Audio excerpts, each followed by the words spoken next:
And if you can have the record show that all the commissioners are present, with the exception of Commissioner Byrne, please.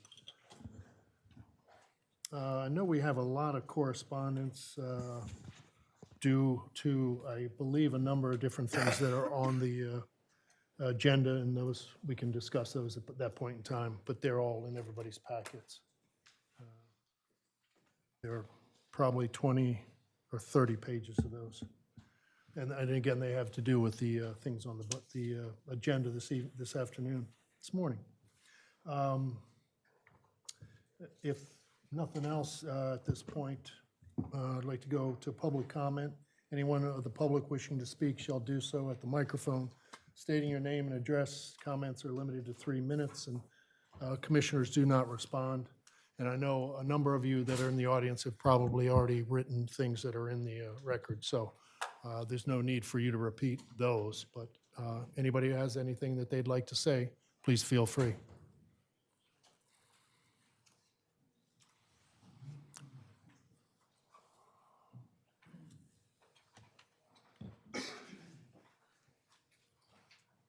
Good morning. Good morning. Morning. My name is Christopher Berg. I live at 11 Bryan Drive, Rehoboth Beach.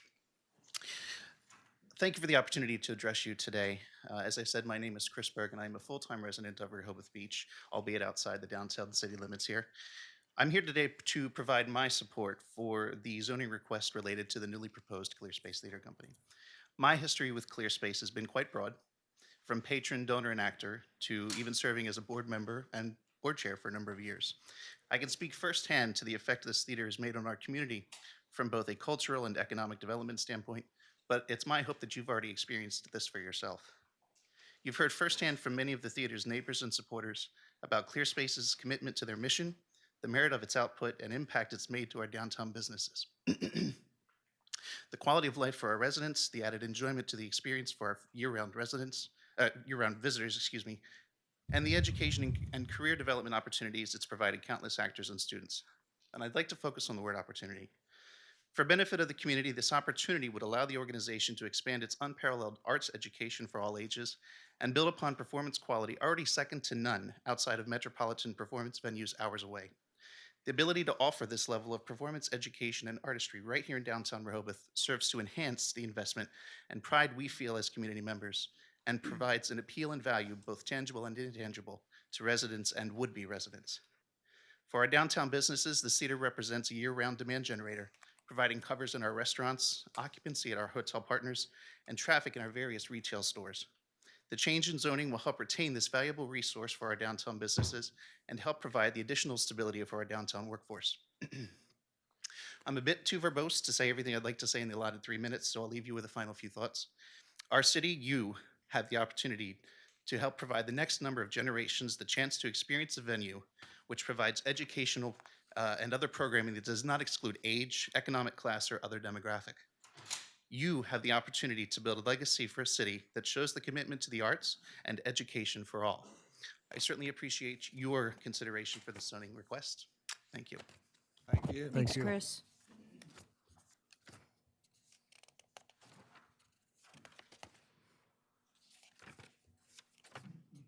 My name is Jan Conacy. I live at 42 Oak Avenue, which is within the city limits of Rehoboth Beach. We're a small town where commercial and residential back up to each other. That requires us, more than most places, for us to be good neighbors. It is the main reason in the early 90s the town legislated the size of restaurants serving alcohol. The size and scale of commercial buildings in a small town has an impact on all of us because of the scale of our town. I would love to see ClearPlace stay in Rehoboth.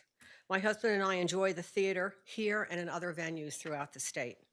This summer, in fact, or this fall, we attended the George Bernard Shaw Theater Festival in Ontario-on-the-Lake, Canada, in a town very similar to Rehoboth Beach. They have two theaters in that town. One is the original theater, which is in downtown, very similar to our downtown.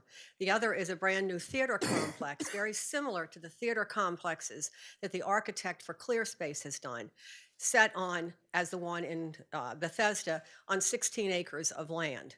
The one in Ontario on the Lake is set in a large park area, and the theater is set by itself, and it's a big complex. So very similar, nothing at all like what we have. The one downtown is very similar to ours, again, downtown, but not backing up to a residential district. The height and the scale of the building exceed not only the Rehoboth Beach limits of 42 feet, but also that of Sussex County, which is 42 feet. In addition, Sussex County requires that there be setbacks when a commercial backs up to a residential. We do not do that. Theirs are very large setbacks, but there's more land in Sussex County. They require rear and side yard setbacks. We all make compromises to live in Rehoboth Beach, and if ClearSpace wants to be a vital part of the community, they should be willing to do the same. The proposed site backs up to a residential area. The current plan will have a significant negative impact on the neighboring residential property values. What has ClearSpace done to work with the proposed neighbors? We have a process in the city of Rehoboth Beach for new construction of this size. It is a process open to the public where all parties can present their plans at a preliminary review to the Planning Commission. ClearSpace did present at a preliminary, but they never came back. Why is that? I understand that the mayor and commissioners have received many letters in support of this project, but neither the board of ClearSpace nor most of these people actually live in Rehoboth Beach itself and will not bear the brunt of the impact of a wrong decision. Buildings are permanent structures. Decisions like this should not be rushed. I will also note that other projects by the same architect, as I mentioned earlier, are also parts of large-scale arts complexes, not 3 50 by 100 lots in the middle of the city. I urge you not to circumvent the prescribed processes for this project, but to allow it to go through the normal process. Right now, there are other large projects that are watching closely to see what happens here. Are we going to have a special set of rules for them too? Thank you. Thank you. Mayor, I'd like to clarify something. Ms. Conacy mentioned that there's no commercial setback requirements. However, we do have a setback requirement when commercial abuts residential. I believe it's 6 feet, 5 feet.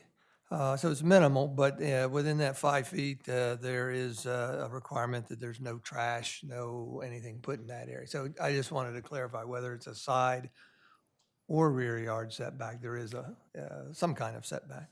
Thank you. Anybody else? Yes.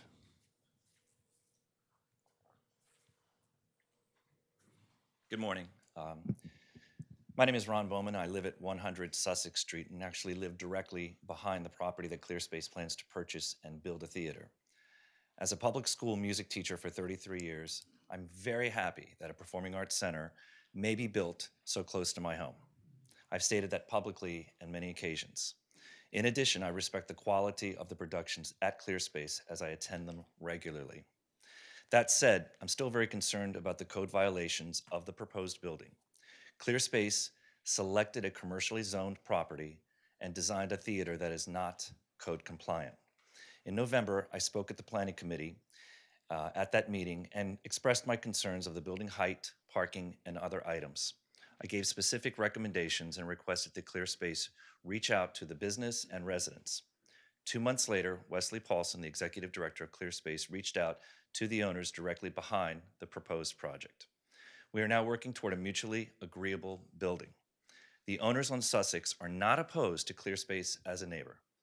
We are opposed to the zoning violations. I was asked by ClearSpace to avoid stating any negative comments today pending further discussions on this new design. And in good faith, I'm going to honor that request, but I have a request for ClearSpace. For the sake of transparency, I request for ClearSpace to submit to City Hall the changes to their design by Monday, February 11th. That's 1 week from today. This would allow the citizens of Rehoboth, the mayor, the commissioners, city manager, the opportunity to review the new design changes and prepare for the potential meeting on February 15th. I'm looking forward to hearing ClearSpace present today. Discussing those changes in a public forum will be a major step forward so we can unite together to build a state-of-the-art performing arts center that ClearSpace, the citizens of Rehoboth, and our elected officials can look at with pride. Thank you. Thank you.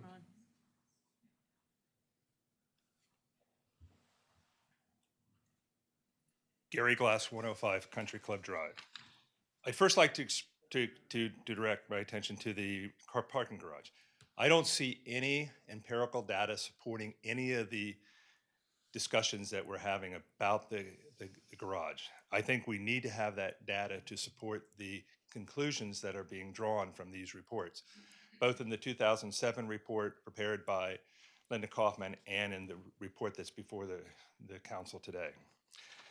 I also think that we need to consider the fact that we have defined the type of city we want to be. And I think we want a low-density city of residents who live here and use their home as a second home or a primary home. I don't think we want to zone all of Rehoboth commercial and have nothing but bed and breakfasts on every street in Rehoboth. I'm also concerned about the secrecy by which, especially the mayor, operates this commission under. Every commissioner has equal authority in this government process. Every commissioner has a responsibility to transparency and to avoid secrecy. We're not using the committee system the way it should be used. In fact, I think the committee system in part is a joke. We haven't allowed the committee system to be used for the jitney service. We haven't allowed it to be used for the parking garage. This is where these items should be discussed with the public and vented so that the meetings don't last for 2 days when you have a commissioners meeting and you have good information in which to look at what the citizens and what the community wants to do. I also think that if we build a parking garage, we're really supporting the hotels on Route 1 because they're the people that are going to drive in during the summer and park in town and use our beach. And I don't know why the residents need to pay for a parking garage to support the businesses out on Route 1. I'd like to close in saying that previous commissioners have worked very hard for many years to create Rehoboth as a walkable and bikeable community and to reduce the number of cars in downtown. Commissioner Colosi,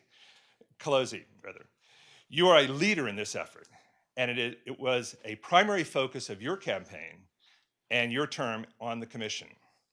Others join in this effort. The community supports it, and it was written into our CDP. Quote, Rehoboth will accept more people. It will not accept more cars. That's directly from the CDP. I also found a quote from Pete Schwarzkopf. At the opening of the Lewis Transfer Center 2 years ago, this has been a long time in coming. Anything we can do to keep cars from driving past 5 Points and down south is a win for all. We have made so much progress in Rehoboth. Bicycles and bus riders, more walkers, and even more scooters. Can someone please explain why now we are trying to turn in an opposite direction to increase the density of Rehoboth and to bring hundreds of more cars into Rehoboth across a little drawbridge and a small state road and maybe Silver Lake, but I doubt it, the Silver Lake Bridge. Thank you. Thank you. Good morning, Charlie Garlow, 82 Sussex Street. I salute my neighbor at 100 Sussex Street for supporting a state-of-the-art facility. I echo that sentiment and urge that the council and those who make these decisions to insist that we have state-of-the-art LEED certification for this and all facilities that we might look at and approve, whether they're hotels or theaters. LEED is leadership in environmental and energy design.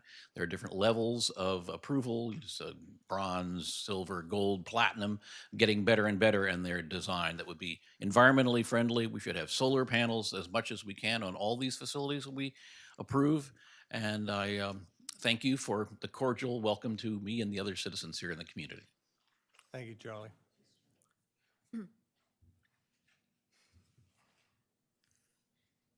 Morning, Walter Birmingham, 123 Henlopen Avenue. It's nice to see so many people come to the meeting today. I was not around in some of the planning commission meetings, et cetera, to know if plans, not concepts, have been shown. So I have to plead ignorance to that. But I know when Dogfish Head was getting ready to build in their new properties, they endeavored to speak with their neighbors about smoke, tall pieces of their building behind them, backing up to Scarborough Village. And I think that has gone very well. It's not about clear space, but it's about the building. And while the neighbor, the Arc, is fairly tall, the back of that building has the driveway for the entrance to their parking area. So they have, by accident, a huge setback, well, enough that vehicles can pull behind the building and pull in underneath or park along the back property line. But I think it is a commercial property. If it complies with the code, fine, but I don't think that after a couple years ago, when Sussex Street was rezoned, taking a lot of commercial and everything away, and people would think that they're not going to have a huge building conceivably built very near the property line. I don't think it's the right place, and I think it should go someplace else, and I don't think we should bend over for anybody. I think we need to stop the city from being raked more than it already has been. Thank you. Thank you, Walt. Thank you. Anyone else? Thank you. Oh,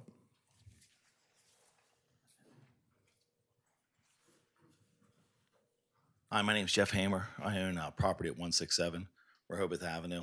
I'm a 28-year resident in and out of Rehoboth Beach, so I can speak from experience. And a lot of times people get here last year, the year before, and discuss what should be done in the city and where they think the city should go. I'm not going to speak to either direction, but I'm going to put a personal face on ClearSpace. My daughter started with ClearSpace when she was 7. And she was not an athlete, not a joiner, no dance classes, no music classes, but her grandmother gave her a winter or a summer theater thing for a week. And that's when I met Mr. David Button. I don't know if he's here today, but wonderful gentleman. And she was a person who was more of an introvert. And at 7 years old, trying to get her out of her shell. And from that point on, she got the theater bug. And I have a personal experience with him now for the past 10 years where I've seen kids develop and blossom, kids that may be marginalized on the outside, kids from different races, colors, creeds, sexual orientation. I think that it's a safe place for them to express themselves. I think that after watching it for 10 years now, it's a wonderful asset to have in the community. It would be a shame to see ClearSpace leave. And I think that theater in itself is a place where we can have free speech, kind of like this. But free speech is often too much stifled nowadays. And to have ClearSpace leave town, because that would be their alternative, because they're in the current Methodist Church, which used to be the Methodist Church, it would be a shame to see that happen, because we are the cultural center of Sussex County. We're the place where there's a theater. We're the place where people come to go to dinner, to vacation, and not everybody goes to the beach.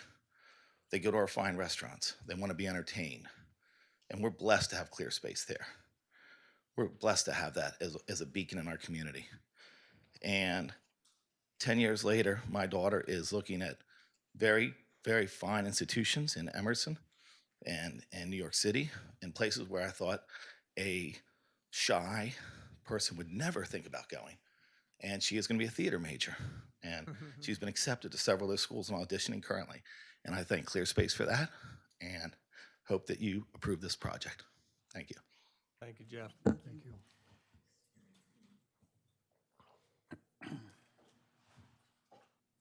My name is Jeannie Harper, and I'm a permanent resident at 120 Henlopen.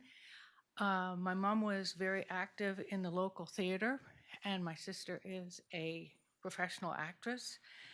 And I'm in favor of ClearSpace, but I do have reservations about the process that's going on and think that there should be true transparency for the public, and that it could be a very good project for Rehoboth, but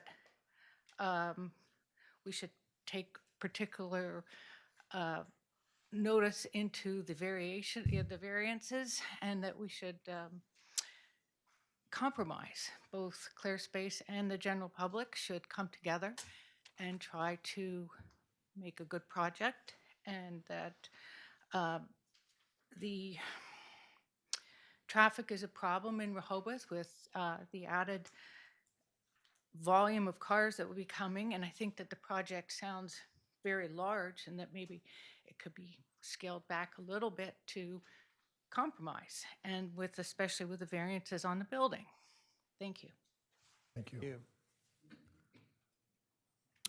If that's all, we're going to move right into the rest of the meeting with the city manager report, please. Thank you. There's one more, Paul.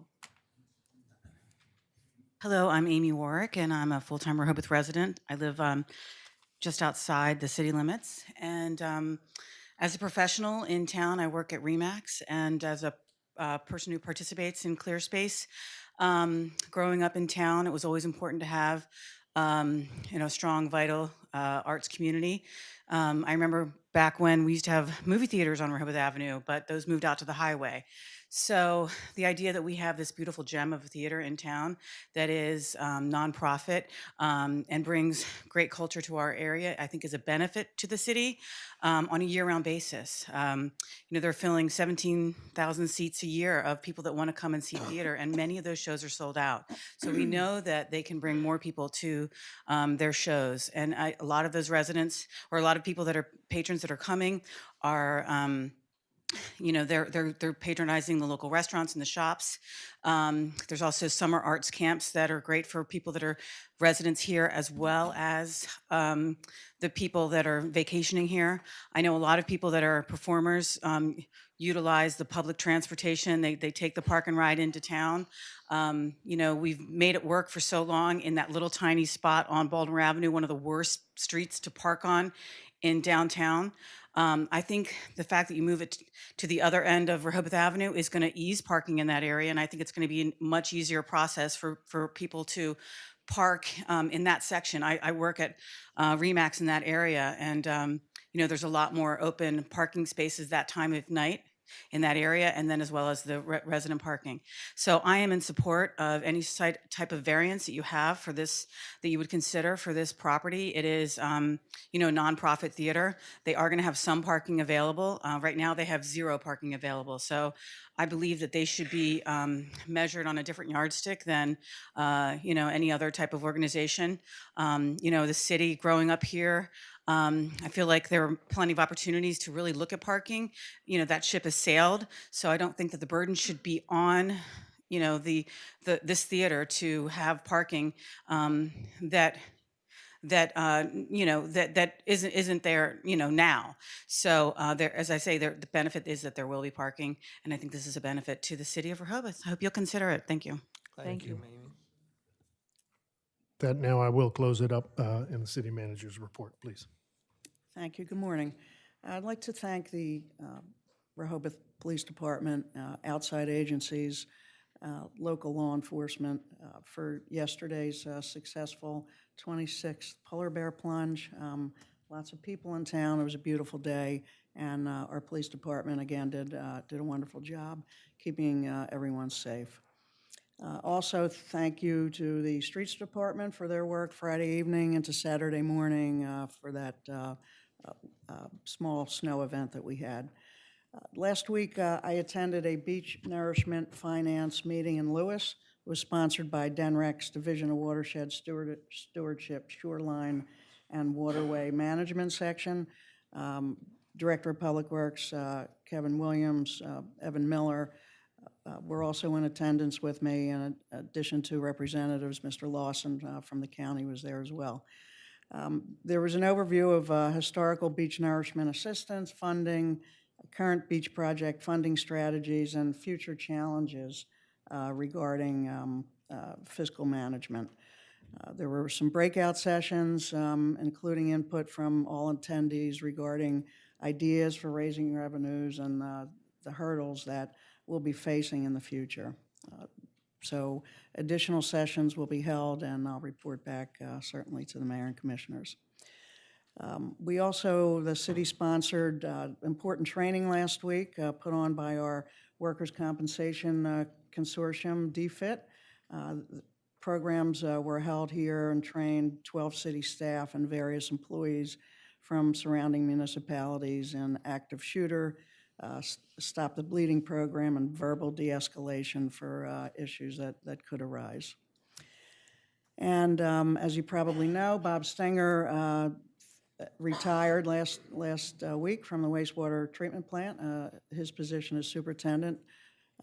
Spent 33 years here working for the city, and we all wish him well in the future. We have 2 other employees of the treatment plant who retired as well, and 2 additional staff members plan to retire in the near future. And Evan Miller, our local government fellow, recently received a Delaware Planning Education Certificate and a Certificate in Local Government Leadership through the University of Delaware's Local Government Leadership Program. So we thank him for taking that. Thank you. Thank you. I have a quick question or clarification on the 5 retirements from the wastewater facility. What is the plan for either replacement or redirection? We have a plan in place. Actually, a ad was placed in the local newspaper. Folks responded to the ad. Mr. Williams has interviewed, and we have at least 2 very good applicants who we plan to put in place soon. We also have an individual from the county that we have borrowed, if you will, from the county. He's on staff helping us out, and he's working out very well. The city is reimbursing the county for his work, and another county employee who's on loan to the city who's also working out well. So there's a plan in place to at least hire the folks and replace those who are leaving. Thank you. Yeah, thank you. City Solicitor. Just a couple of things, Mr. Mayor. First, on the 318 Country Club Drive tree appeal, I understand that the commissioners will be considering Max Walton's written decision at your February 15th meeting, so just put that on your radar that that's coming up. And then secondly, in the Baymart case last week, the Baymart team filed their reply brief on the city's motion to dismiss. So now we'll wait to see whether the court wants to have oral argument on that or not, or decide it on the papers. So that's where that one sits, and that's all I have. Okay, thank City you. Solicitor, it's my favorite question to you, which is, can you even guess a ballpark on the timing for that? On the Baymart, if I had to guess, I would guess that there is going to be oral argument on the motion. That will probably be scheduled within the next 2 months. And then after that, the court typically takes close to 90 days to actually decide it. So you're probably looking at 5-ish months before a decision is my best guess. That's helpful. Thank you. Well, Mayor, I'd like to clarify that all our public documents relating to Beach Walk, all public documents are available to the public online at our legislative portal. Go to thecityrehoboth.com, look for the legislative portal button, go to there and search for the file for Beach Walk, and you'll find all the latest documents, including briefs and I think it's called Civic Web, isn't it, the portal? Is that right? Yes. Yeah. Yeah, thanks for mentioning that, because you all are being represented by Max, and you know kind of where it stands. That was more for the benefit of the public, so thanks for mentioning the portal. And that's all I have. Okay, thank you. We're going to move right into the presentation of the 2017 wastewater agreement with Sussex County. I'll just turn it right over to Kevin Williams, please.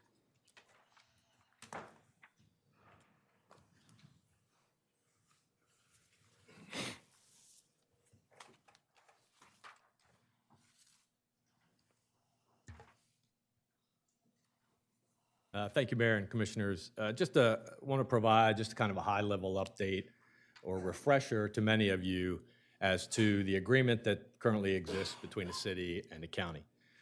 With me here today are representatives from the county as well as our wastewater engineer. So if we get any technical questions that certainly I may not know the answer to, we have the folks here that can answer any of those questions.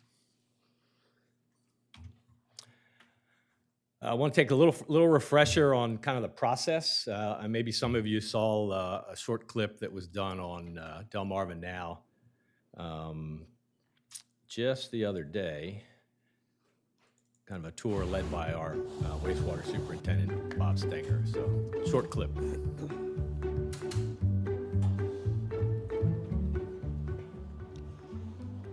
See the pipe in the back that looks relatively clear? That's actually the influent coming into the plant. The pipes you see in the foreground is the material we're returning from our sedimentation tanks. It would take you about 24 hours to get through this system.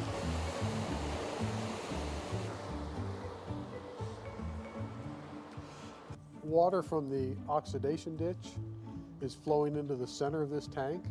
The heavy organic material settles to the bottom, and we return that material back to the oxidation ditch. The clear water flows over the top and goes on to the next process. This is what the filters look like. That's in here, and the water has to pass through that to go on to the next process. We add the chlorine for disinfection. It's over this way.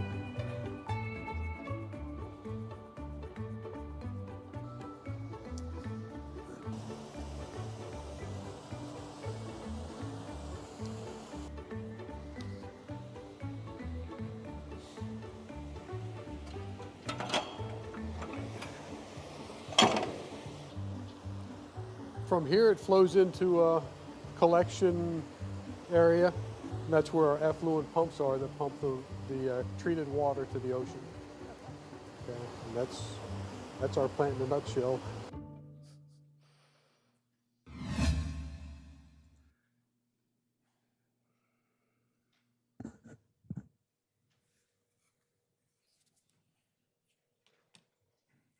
So that hopefully that refreshes everybody's memory of how kind of the basics of the wastewater treatment plant operation. The one thing really focused on that video or that clip was kind of the liquid train of the process. So from coming into the plant to the outfall. He talked briefly about, but we didn't really get into the other part of it, the solids processing of it. And that's kind of what we're really going to delve into a little bit today on our agreement with the county on how we are supposed to be processing our solid portion of the waste stream. As you know, right now, the sludge that comes out of the wastewater treatment plant is collected, loaded into tanker trucks, driven up to the vicinity of Milford, Slaughter Neck area, and land applied on a farm up there that we lease annually to dispose of that sludge. And they use it as fertilizer, and he grows crops on that land. As part of the agreement, it talks to where everyone had thought we were going to go with the processing of the solids to some sort of dewatering facility, something to get some of the moisture out of the sludge, and it could be treated a little differently. Get trucks off the road, driving to and from Milford at all hours of the day during the summer. Much shorter commute for having the county do it. We'll get a little more into that here shortly as we get into the key elements of the 2017 agreement. So the first part we'll just highlight is obviously the agreement was signed back in 2017, replaced an earlier version from back in 1983. I think the thought process was as we approached the large capital expense for the outfall and large capital expenses required to upgrade the plant in order to keep it within permit compliance, that a new agreement needed to be formulated and was done and signed into effect again in 2017.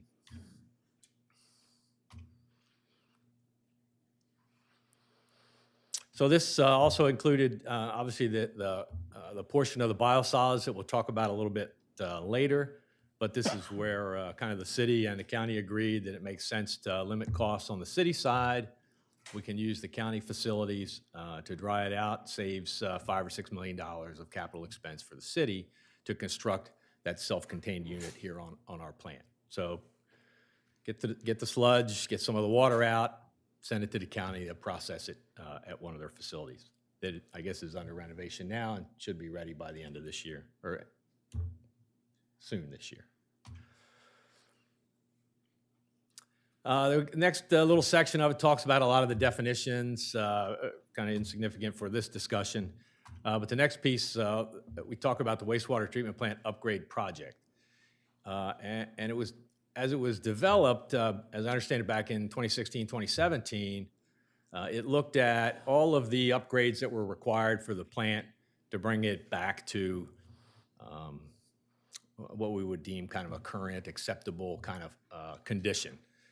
Not just the outfall was a piece of that, and not just the first phase of what we call the capital improvement plan down there, but the project would incorporate all of the things that needed to be done in order to make the plant current, maintain current permit compliance, as well as then treat the biosolids that we talked about, getting the sludge, getting the water out, and processing it with the county's assistance over at their plant.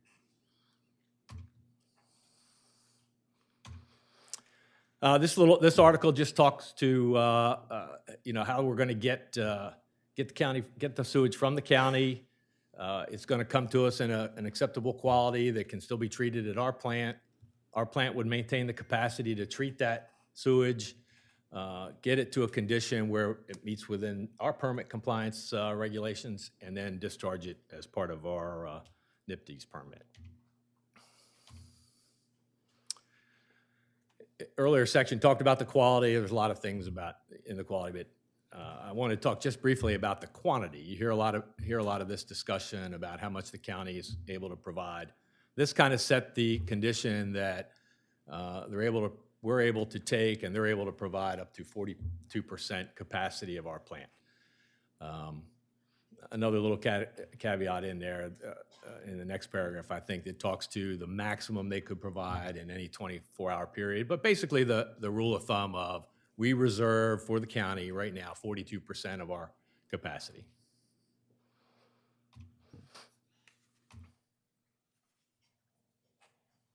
This article talks through how the county can request up to 50% within a year after the projects are completed. So our plant gets upgraded, it's up to current standard. If they want to take it a larger percentage of our capacity, they can. They just have to let us know within a year of the plant going into operation. So that would then give the county a 50% capacity of our treatment plant. And then if they so desire, anything above 50, then they can come back to the city and request it, but it would be up to the city whether or not we allow that increased capacity for the county to pass to them. Then we get in a bunch of stuff about how it's paid and how we collect it, how they pay it, those kind of things, which are kind of dry to go through. How we can get money from the state, those kind of things.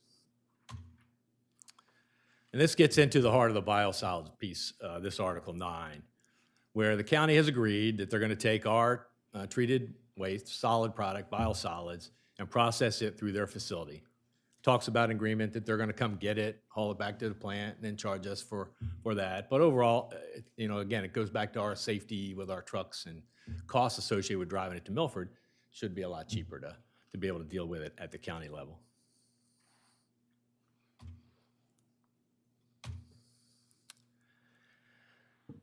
And again, this talks to how we have to be able to process it to get it to them so that they can take it from us. And they talk about the solids content between 16 and 24%. Currently, our sludge is in the low single digits, so maybe 2, 3, 4% in a given day. So you can see there would be some sort of dewatering requirement in order to be able to live up to our end of the agreement, of this particular agreement. So some of those things that would have allowed us to do that were not included in that first part of the wastewater treatment plant update or upgrade. So I just would highlight that those things are still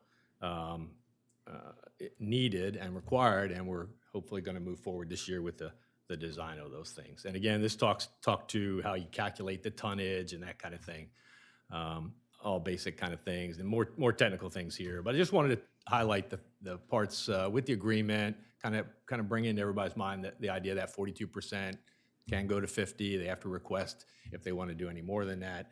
And that, the agreement was done in 2017 for both of our mutual interests. So with that, I'll take any questions from the...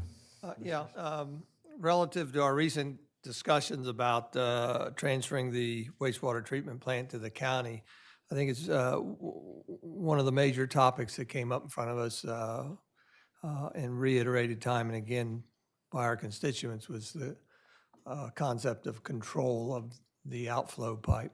So I think it warrants repeating that currently, right now, the county has 42% or up to 42% of the capacity of our wastewater treatment plant. But as you saw in the agreement, within a certain amount of time, they can come back and request an extra 8% to bring them to 50%, and that is an automatic yes answer. Beyond that, they've got another time constraint where they can, when they hit that 50%, that they can ask for even greater capacity. And that's where you heard Kevin say in the agreement, then it's up and would come in front of this body for us to evaluate and determine whether we want to give them more capacity or not. Back to the discussion of control of the pipe, obviously, if we turn over the plant to the county, then that agreement is null and void, and they can then control the capacity, within permitting and all the other constraints. But to me, I think that needs to be emphasized if we resume that discussion again. Thank you. Kevin, what's the main message or points you want us to take out of this presentation? We have an obligation to the county at this point? They're paying for half of it. Just can you summarize for me what's the bottom line? And I think Yeah. why I was asked to kind of talk to this. Sure. There was a lot of discussion at several of the town hall, previous commissioners meetings, and a lot of misinformation talked about with regards to the agreement. So it was just to bring everybody back up to speed with the current agreement. And that was it. And maybe show a little of Bob Stenger as he fades off. That was pretty cool. That was pretty cool. Okay, thank you. Hans, if I could call on you a minute. At a previous meeting, Hans Medlar, county engineer, mentioned that we are behind on fulfilling something. And I didn't understand what it was. I assumed it had to do with this agreement, but I think not now. Do you recall, do we have a contract with the county in which we're supposed to be doing something and we're not going to fulfill that deadline? So as I understand it, when it was being developed, the thought was all of those upgrades at the plant would be done at one time. So we wouldn't break it into 3 or 4 phases. Because part of the work we haven't done that's in one of the remaining phases is that whole dewatering system. So if our intent was to be able to provide biosolids to the county by the end of this year, or I guess it's the beginning of this year now, when that plant becomes operational, we can't physically do that because we can't dry it here or can't dewater it here. I guess I didn't read that in the agreement that we had a time constraint.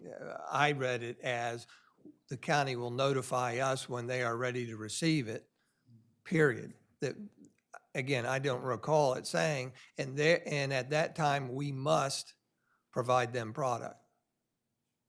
I would agree. It doesn't say must, but I think the intent of the agreement is clear. They sized their plant in order to accept, our biosolids as part of that. But he was in the middle of the negotiation, so I'm sure he has a more thorough answer. Commissioner Mills, the one issue was that the upgrade project, like Kevin showed, the wastewater treatment plant upgrade project, was never intended to be broken out in many, many years of worth of capital projects. So that's why the agreement spoke to it in a whole, and it anticipated it to be done in 1819. So because the project is not complete, the county can't exercise its option under the agreement to get the extra 8% because the 8% increase is tied to the completion of the upgrade project. So we're sort of in this catch-22 situation. We would like for you to proceed with your upgrade project, even if it's in 2020, but eventually we'd like to see that so we can then make a decision of how much of the capacity we'd like to have and how much we will pay for in the debt service. So it only impacts the 8%. Sorry, I just didn't want to lose that. This only impacts that additional 8%, not the 42, 43, whatever. That's correct. Okay, Thank you. So Kevin, can you summarize why we're behind? I wish I knew. Obviously, from a layperson coming in, it's because we didn't want to dedicate all the funds at one time up front to get that work done. So in order to spread that cost over many years, I guess it was broken out into smaller projects, more manageable in any given So we year. caused our own delay then. I think so. I obviously wasn't here, but it seems obvious to me. Pass the buck. That's what I think. And, you know, as far as the funding goes or the debt service goes, until we get to a point where the county is actually asking for that 8%, if they in fact do, we tend to have to pay for 58% of the debt service that we have on the books right now. That's my understanding. And if they were to ask for that 8%, then their percentage of the debt service would actually go up by that 8% at some point in the future. That's my understanding. And if it came to the point where we got to, say, 2020 and the phase 3 was done to their satisfaction and they asked for the 8%, then it was 50-50. And it's in the contract that they can then ask for more, we would have to approve it. We would have to approve going, Up to the 8%. Yeah. Not above 50%. above 50%, we would have to approve it. Not have to approve it, you would consider approving it. We would consider approving it. And at that point in time, if we did approve it, their share in the debt service would rise with whatever I think whatever that level would additional go to. capacity came up. Okay, thank you. So it behooves us to be judicious about moving forward expediently so that we can then be able to offer them the 8% if they want it. Yes. And offer them that debt service too. So I just want to ask this question. In layman's terms, what should the users of our system take away from this discussion? I doubt if someone asked us what this all meant about the agreement and debt service and this and that and the other, how would you characterize what this means to our users? I'll throw that out to anybody. I would just say, again, it was basically just educate everybody on the clauses. But there's a lot of work left down at the plant that has to be done and has to be done soon. So the bottom line is a capital improvement project to get these things in place. Yes, ma'am. That amounts to a significant number. Yes, and the way that translates is revenue will have to be raised in order to do this. That's correct. I would think that's correct. I just wanted to put a really fine point on it. It's great to see all the articles and the language and so forth, but the real bottom line is the revenue in order to do this. Well, and if I might add, the fact that we took on the debt with the ocean outfall itself and then the capital improvements, there were pieces to that that were always planned to be part of the future. It's not like we necessarily dropped the ball and moving forward with the biosolids. And also, we have a 5-year agreement with the folks, the Wells Farm up north, where that's expiring in March. So we'll be negotiating with them for hopefully. That's where the biosolids go now? Agreement, that's where the liquid goes, yes. Thank you.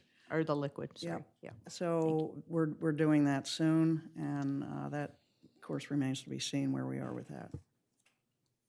I'd just like to nitpick. Kevin, you mentioned that the sludge goes to a farm and acts as fertilizer and they grow crops on it. I just want people to know that the crops are not for human consumption. They're for animal feed or whatever. And the sludge itself has all the bacteria is dead in it, so there's no odor at all. But I just wanted to point that out. So just to confirm, we had 3 phases of, so we have a $52 million loan or ceiling on what we can spend on this project. We spent 42. And completed, there was 3 phases of improvements, right, to the plant? I think there are Four four now? Okay. phases as it currently sits, Okay, of which one we did during the outfall. Got it. As part of the outfall Okay. process. Okay. Second one is the electrical upgrades, which the Okay. county is taking on. They're going to give us a zero interest loan to Okay. do that. So they're funding that up front. okay. And then 3 and 4 are the remaining. And that's what would pay for readying the plant to work with the county for the biosolid issue? That's phase 3 and 4? 3 and 4. Okay, all right. And is that, Phased based upon funds available, I guess, at the time to. okay, okay, thank you. All right. I mean, either way, it sounds like we've got to start focusing on Phase 3 and the funding of it sooner rather than later, because as the county has mentioned a couple times, they had anticipated maybe that Phase 3 could have been done by the end of 2019 or into 2020. So it's something I think we have to figure on maybe setting up as far as the design, because it takes a decent amount of time to put together what we're doing in Phase 3. And even if we started the design phase right now, I don't know that we could be anywhere close to being finished by the end of 2019. No.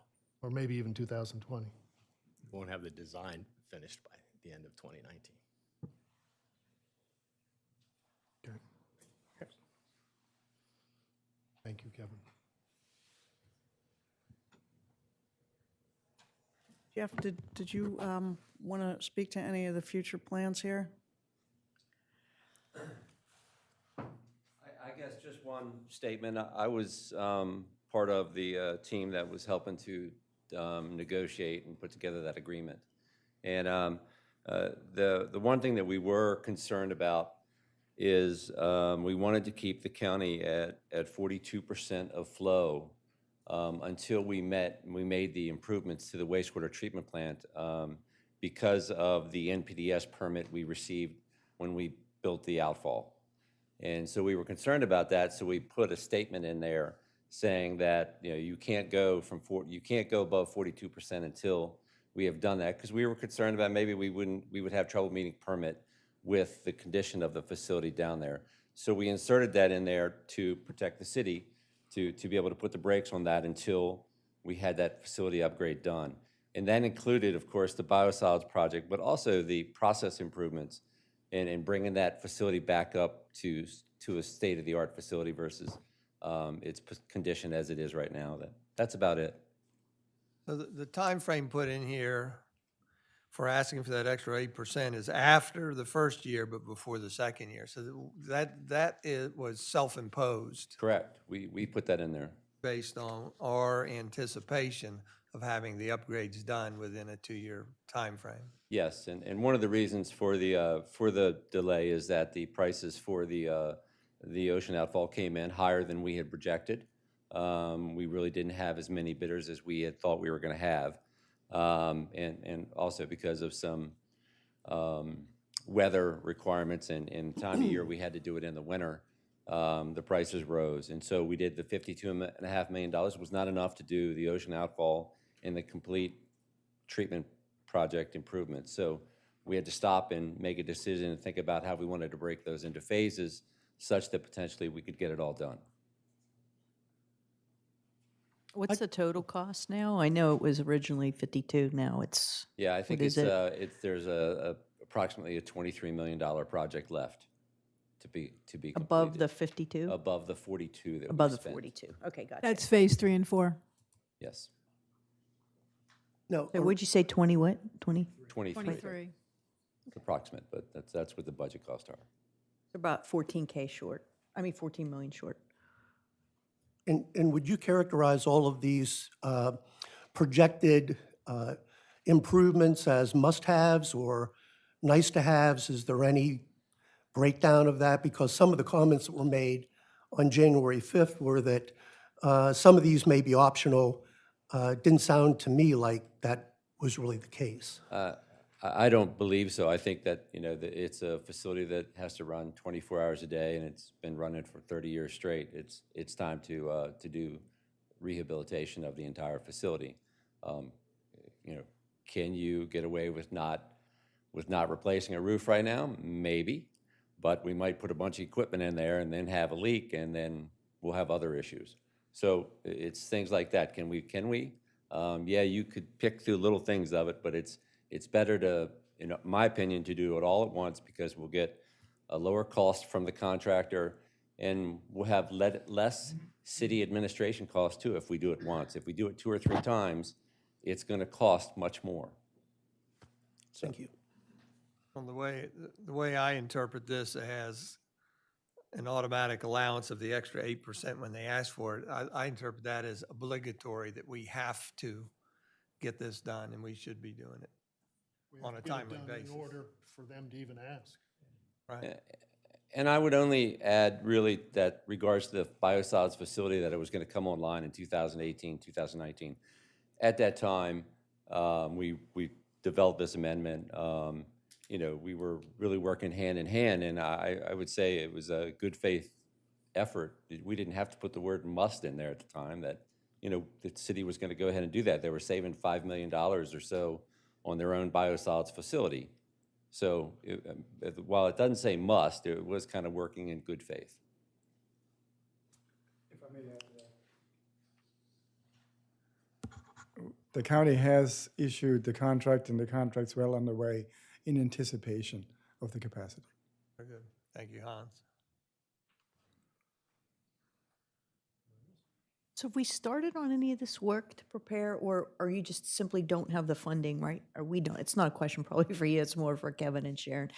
Have we started this work towards the improvements to facilitate that additional 8%? Or are you waiting for that as part of this budget discussion? Kind of where are we with that? I think you'll see that in this afternoon's discussion, that we have, we're showing, starting the design for the follow-on phase, whatever that is going to be.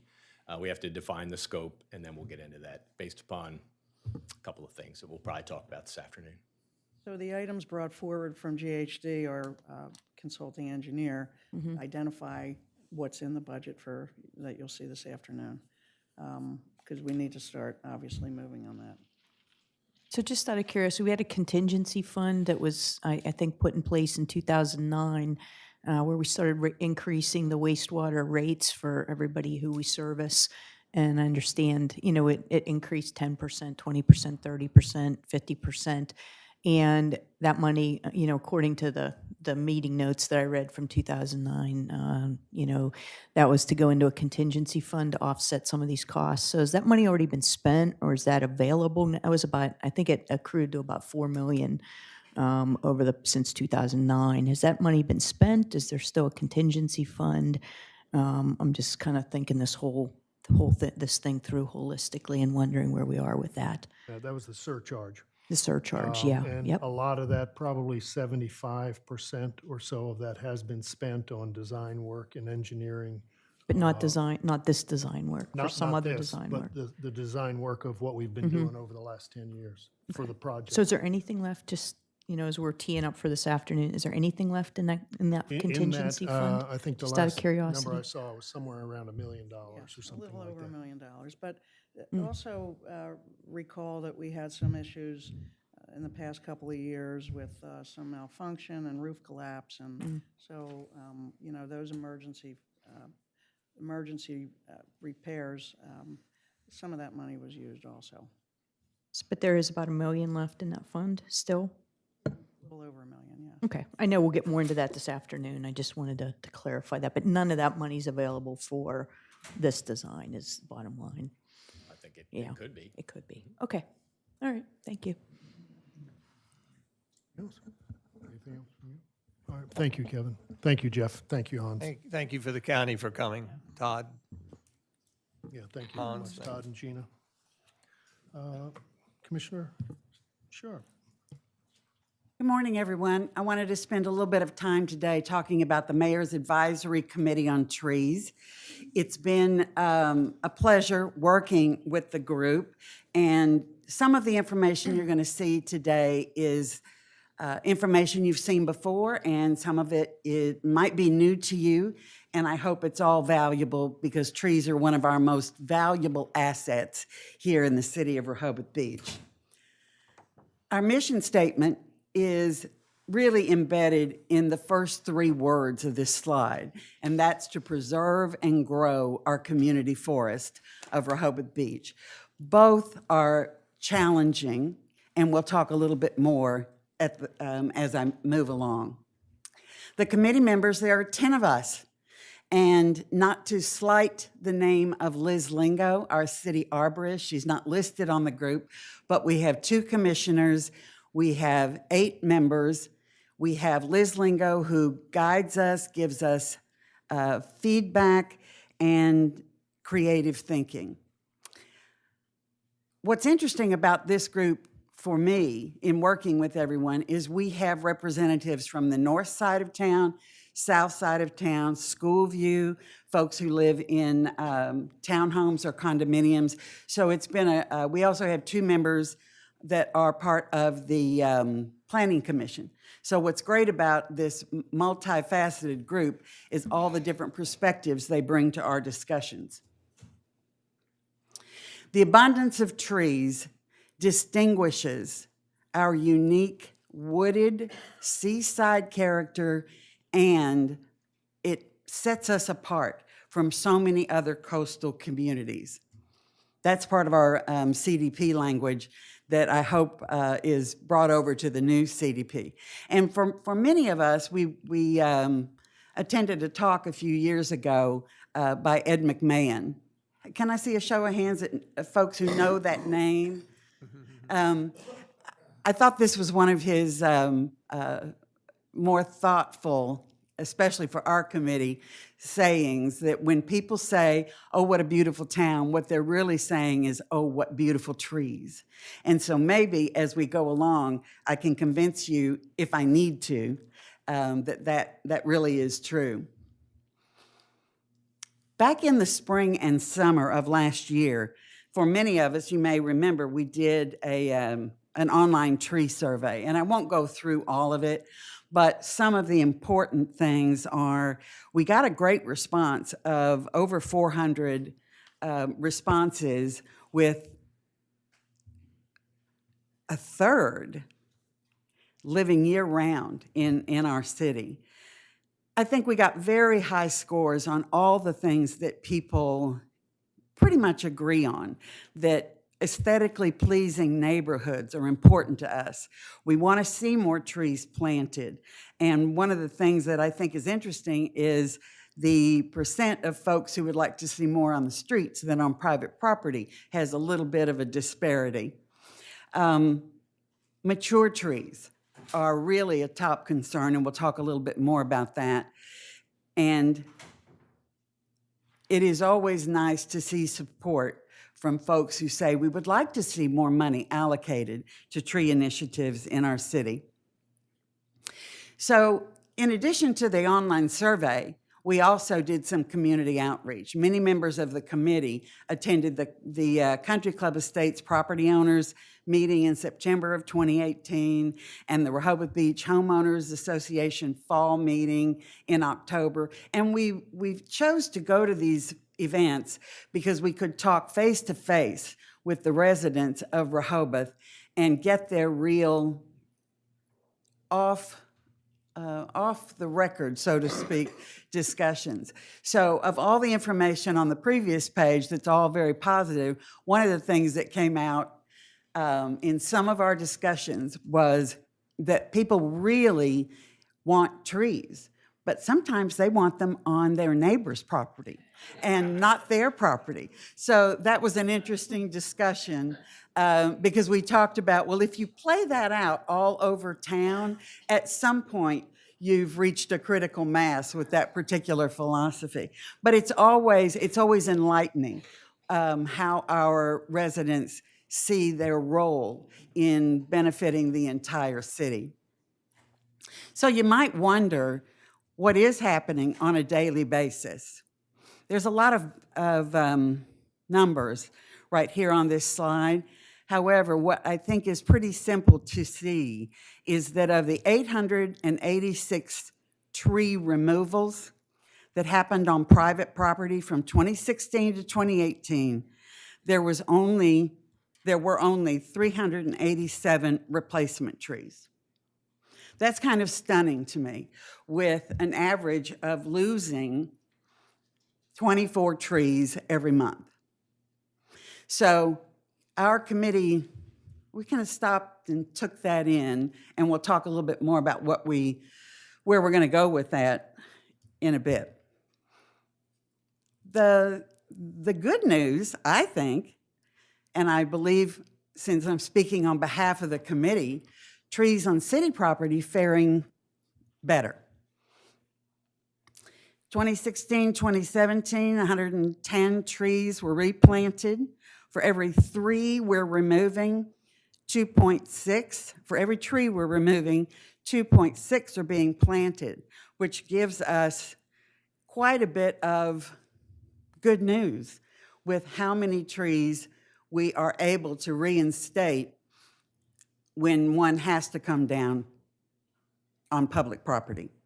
So you can see the 260% roughly for replacement of city trees on the positive side. We only have 44% on the private side, which, as I say, that's always going to be a challenge. So the issues that we've been talking about include the comprehensive urban forest plan that Liz Lingo is leading and is working on, tree-related activities, both city and private, high to mid canopy trees.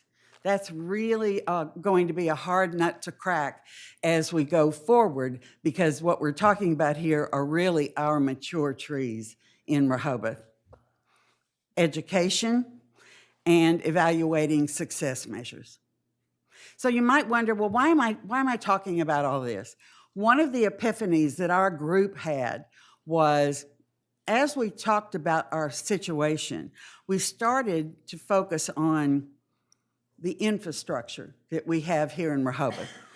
We believe that trees, just as paving, just as other municipal projects, trees should be elevated in our thinking to be part of our green infrastructure. And there's so many good reasons, I hope, that you'll see that could be a very logical step for our group. When we talk about clean air, you can't dispute the fact that trees absorb pollutants, and they are very, very important to oxygen. I like oxygen, and I think it's a great, it's a built-in benefit that we rarely think about. They absorb stormwater. A lot of us talk about the expenditures that we're going to have to make over time to control our stormwater.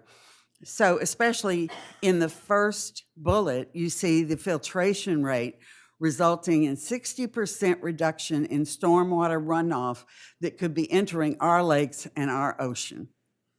So when we find studies and statistics that can relate what we need to do to money that can be saved, I think that's a very powerful equation. The last bullet on this slide is about a healthy tree canopy that lowers our costs and it protects our valuable asset. It can save energy. One of the things in our budget that's a really high cost item is road surfaces and repaving. And if our trees can add 40 to 60%, 40% conservatively to the life of costly asphalt, I think that would be a good thing. Climate change. I won't spend a lot of time on this, but trees in our environment that take carbon out of the air is a needed piece of this system.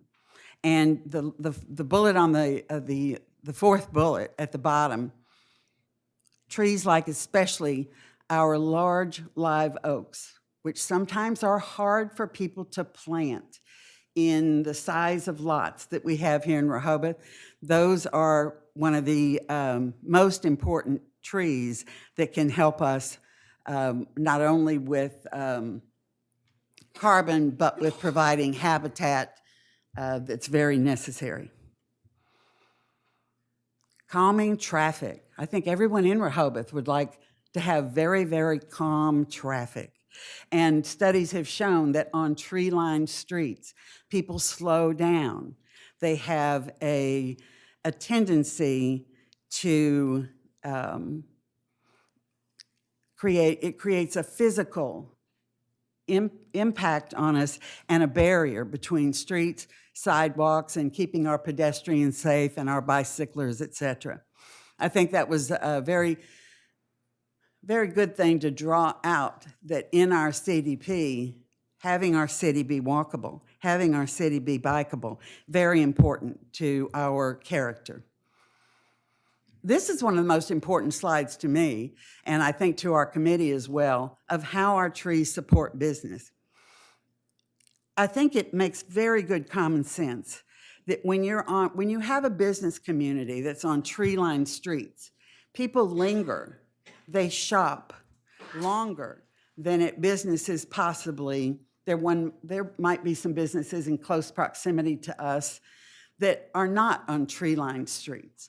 So if indeed the percentage of higher incomes can be 12%, I would rather be shopping on a tree-lined street than one that doesn't have that. So I think that one speaks for itself to help our business community. A healthier community. I don't think any of us can quarrel or squabble with the fact that green environment is a huge asset to public health.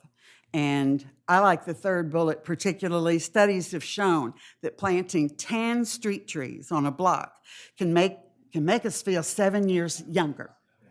I'm going to go home and plant 25 trees in my front yard because I need that.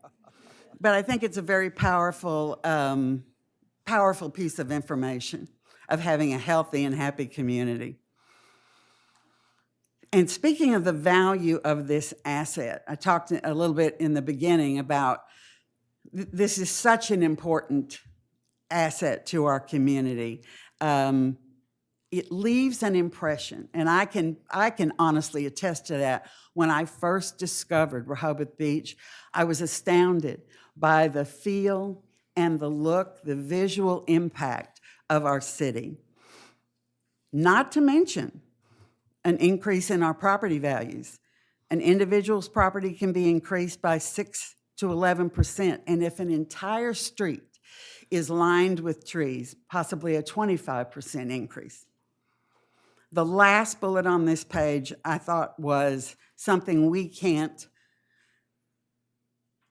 dispute, and I think it would even be much larger today, that when the Davy tree inventory was done, that I believe the commissioners requested that,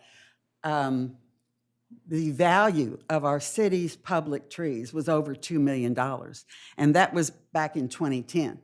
So it makes perfect sense, or we hope it makes perfect sense, that we really strive to protect and preserve this asset. Economic development in the absence of environmental integrity is not sustainable. Another reason that thinking about our commercial area and how we look and how we present. So you might wonder, well, what is it that I want? Why am I telling everybody this?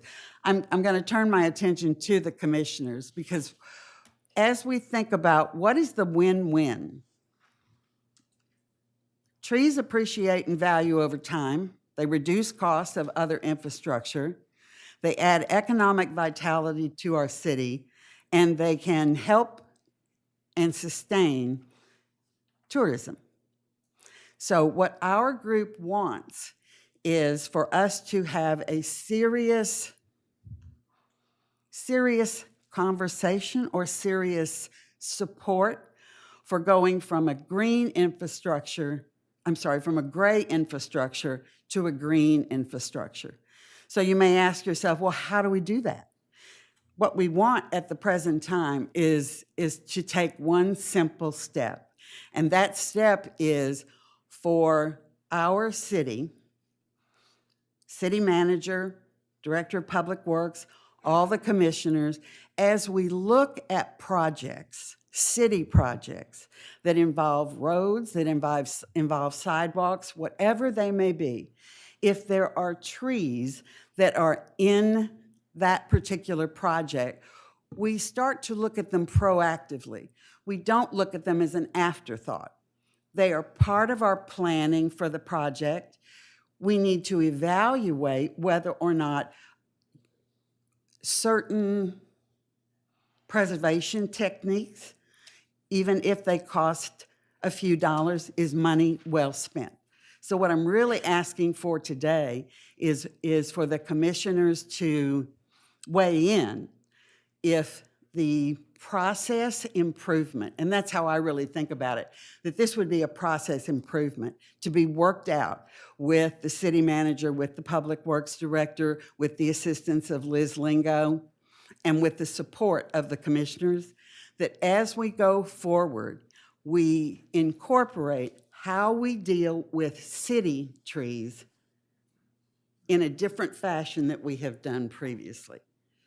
And the last thing I'll say is the more challenging, or we hope, the more challenging piece of our role is going to be on the private side, because we have some very large lots in the city. However, the majority are 50 by 100, and so that takes a lot of work to try to define what are incentives that we could put forward that would help in improving our percentage of trees taken down on private property and trees replaced on private property. So for the purposes of today, and I'll be coming back, or hopefully one of the members of our committee will be coming back to talk with the commissioners about our ideas and our recommendations on the private side. But for the purposes of today, I'm hoping that you'll give me some dialogue about whether or not taking a step in the right direction of process improvement would be something you could support for city projects. I think you've done you and your committee need applause. You've done a good job. Appreciate it. I think the first step, to answer your question, is awareness. And I think we all now have a better awareness of the value of trees. I've talked at budget meetings and other times about heat islands. I'm a fan of heat islands. Heat island is an area that has grass in it, has plantings in it, has trees in it, such as our medians, our parking areas out here that have the gardens in them. Envision a future project, perhaps we're repaving Lower King Charles, and we put in islands to match Bayard or something. Heat islands, I think they get their name because they absorb all the heat, and so all the shade that's provided by the trees cool off the asphalt, and it eventually, scientific data shows that it actually cools off cities entirely. So I think having awareness of this and the possibility of heat islands I would encourage you to look more into that.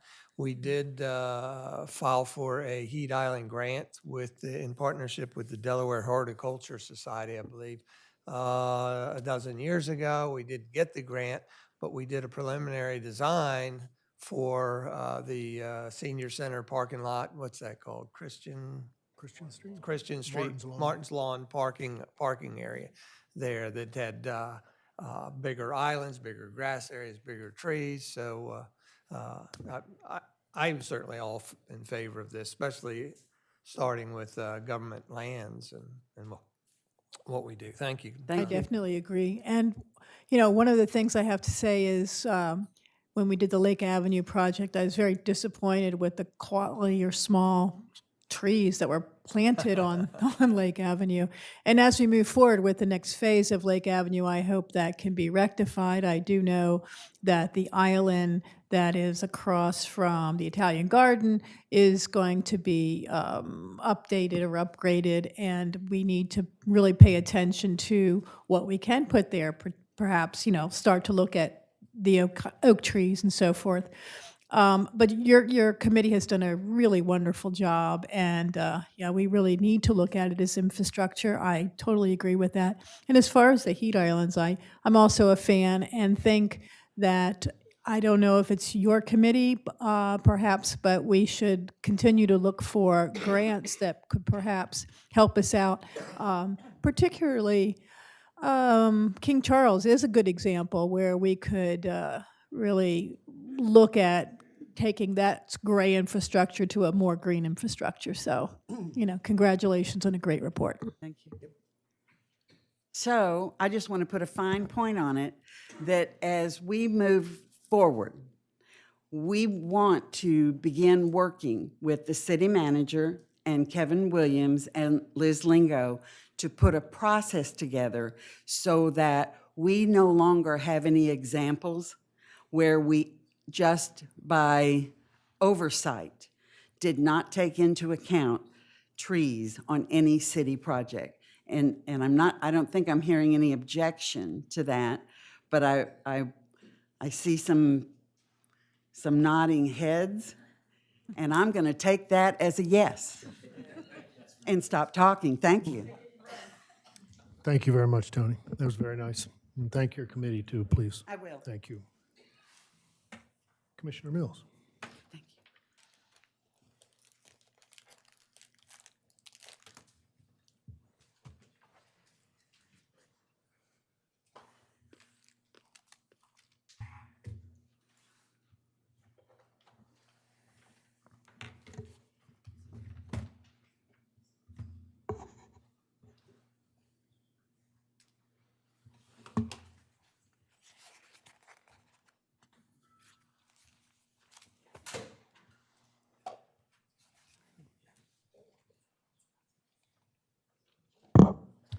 Thank you, Mayor. I'm up here, Commissioner Stan Mills, obviously, as chair of the city's Boardwalk and Beach Committee.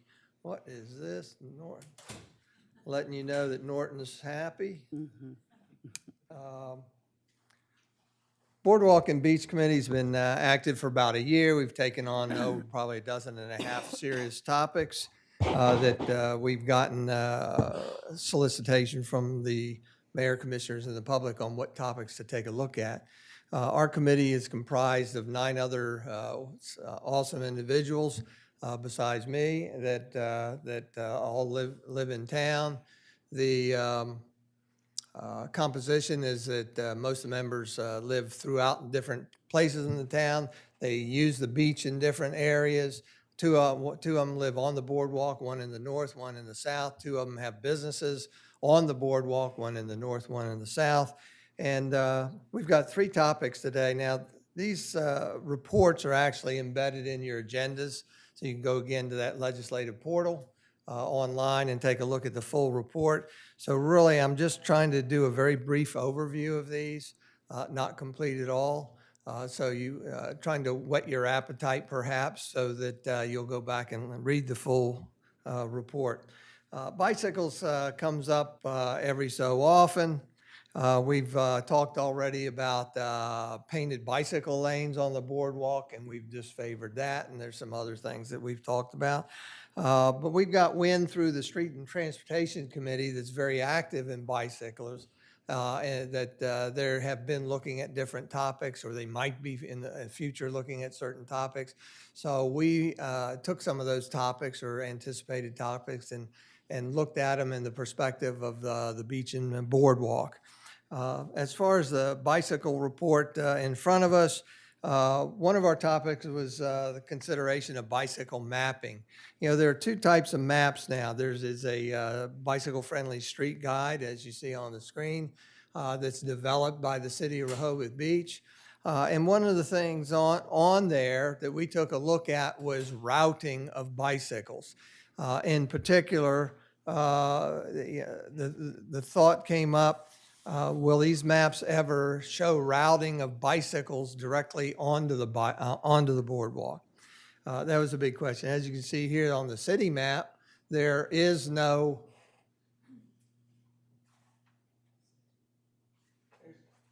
boardwalk in the front. You can see that there is no routing to the boardwalk. Similarly with some state bicycle signs on the front, back, and here's what they are, the same thing with boardwalk in that area. It also does not route bicycles onto the boardwalk. So we analyzed this, took a look at it, and we were really concerned with that maps, if they were ever changed to direct bicycles onto the boardwalk, that we would go back to a time several years ago when the chief came in front of us and said there are too many bikes on the boardwalk. We need to ban them or put further restrictions on there. So the committee is very cautious about routing people onto the boardwalk. One of our other topics was to talk about Surrey use on the boardwalk, and specifically on the South Boardwalk. If you recall, on the South Boardwalk, south of Queen Street, there's a big drive on and off area there. But down at Prospect Street, which is the last street on the boardwalk, there is a concrete sidewalk there. However, it's almost always encroached with sand and impassable by bicycles, not to mention Surreys. So what happens is, if you notice during the summer, you're walking down that area, you'll see Surreys go past Queen Street. They go to the end, they find they can't get off, they either back up or they do one of these constant three-way turns to get back, and it's kind of a traffic jam. We did ask the chief about it, and do we need to block it off? Or tell people to get off at Queen Street, and he thought that it was not at the level of such a problem that it needed to have signage at this point. So that's something that we can monitor. We also looked at the topic of signage. Do we need to do anything with signage? This is a sign, I think Jim Ellison and the audience on the Street and Transportation designed this, I believe, years ago. Kathy Osterholm, chair of the Street and Transportation Committee, could not recall at the time whether they came up with a formal opinion or not, but they did present this. The committee, my committee, Boardwalk and Beach Committee, was not, had no opinion one way or another at this time. But we did take a look at other boardwalk towns. I think this is Ocean Grove, New Jersey, and some Avon by the Sea that has boardwalk signs and sandwich boards, or here's Bethany Beach that actually has a sign fastened to the bicycle racks and has a freestanding sign there. So one of the last things we took a look at, I'm out of order here, was we took a look at the area north of the Henlopen condominiums. This is an aerial shot by pseudo drone. In other words, somebody got up on a balcony and took some pictures. Again, you're looking north from the condo. We're looking specifically at the very first parking space there. There's a handicap ramp. There's a car parking area. Well, we expressed some concern about that area, but we'll get to that in the next report. So what were our recommendations in terms of all these things? The committee overall favored any map, disfavored any maps illustrating routing of bicycles directly onto the boardwalk for the reasons we cited, mostly for the potential for confusion with seasonal bicycle rules, increased congestion, and fear of revisiting that time when Chief Banks and the commissioners considered banning bikes on the boardwalk.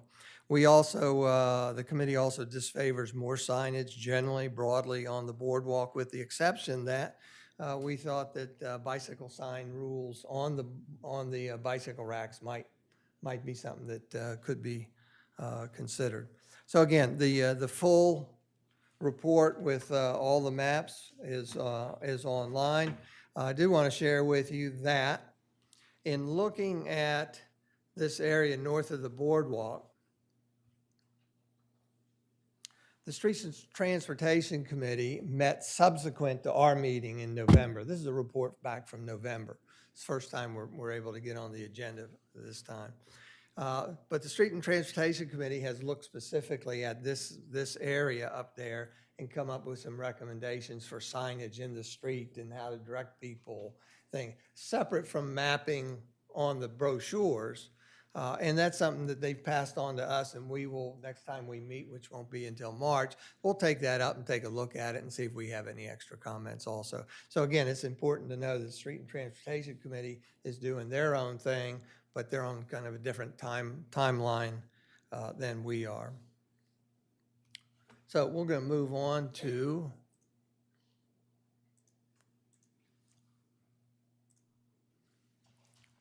we're going to take a look at vehicular access on the boardwalk.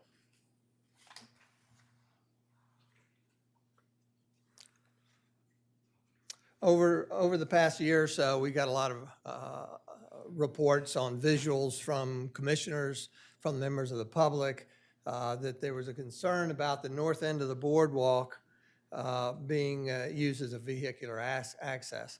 Right now, we've got 4 vehicular accesses onto and off the boardwalk. They were designed this way, so they were intended to be used as vehicular accesses. And that, of course, is at Queen, Brooklyn, Rehoboth Avenue, which actually has 2 drive-ons, one on each side of the water fountain, if you will, down there, and then Virginia Avenue. So really 4 dedicated, truly designed vehicular accesses there. But what we're talking about is the very north area there that's now being used as vehicular access by city and perhaps other things. So the concern there, again, is this is the same area. We're looking at the handicap ramp area there. There's a car, city vehicles go off there. There's a very tight radius, and we have a concern about vehicles driving on the handicap ramp intended for use by the disabled. There's a concern for potential for conflict between vehicles and those using the handicap ramp.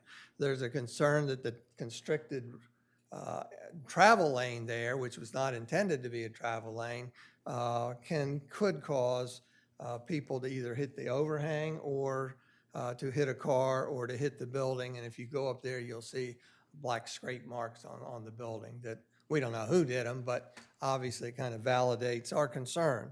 So what were our recommendation? The committee's recommendation was that if we are indeed going to use this for vehicular access and egress, which there's a good reason to especially to allow our city workers collect trash and get on and off there. But if we're going to do that, then we believe that the handicap space here, where the red car is, ought to be moved 1 or 2 spaces to the north.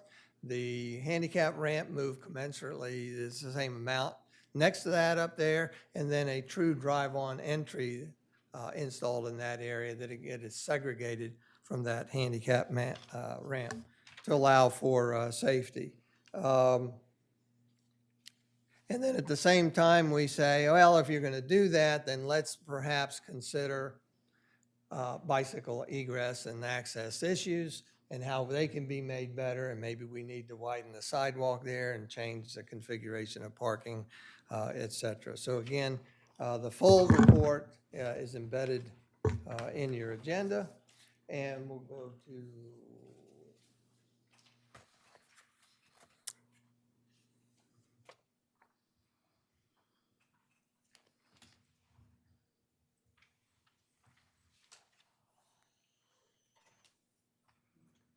one of the other things that we did at the beginning of the year, season, we went to the citizenry, the mayor and the commissioners, all the city departments, and we said, you know, what are some agenda topics that you've got for us? And one of the things was specifically an ask by the Beach Patrol, but also a lot of citizens said, we want more of those specialty mats that are out there that help people cross the dunes and get onto the beach.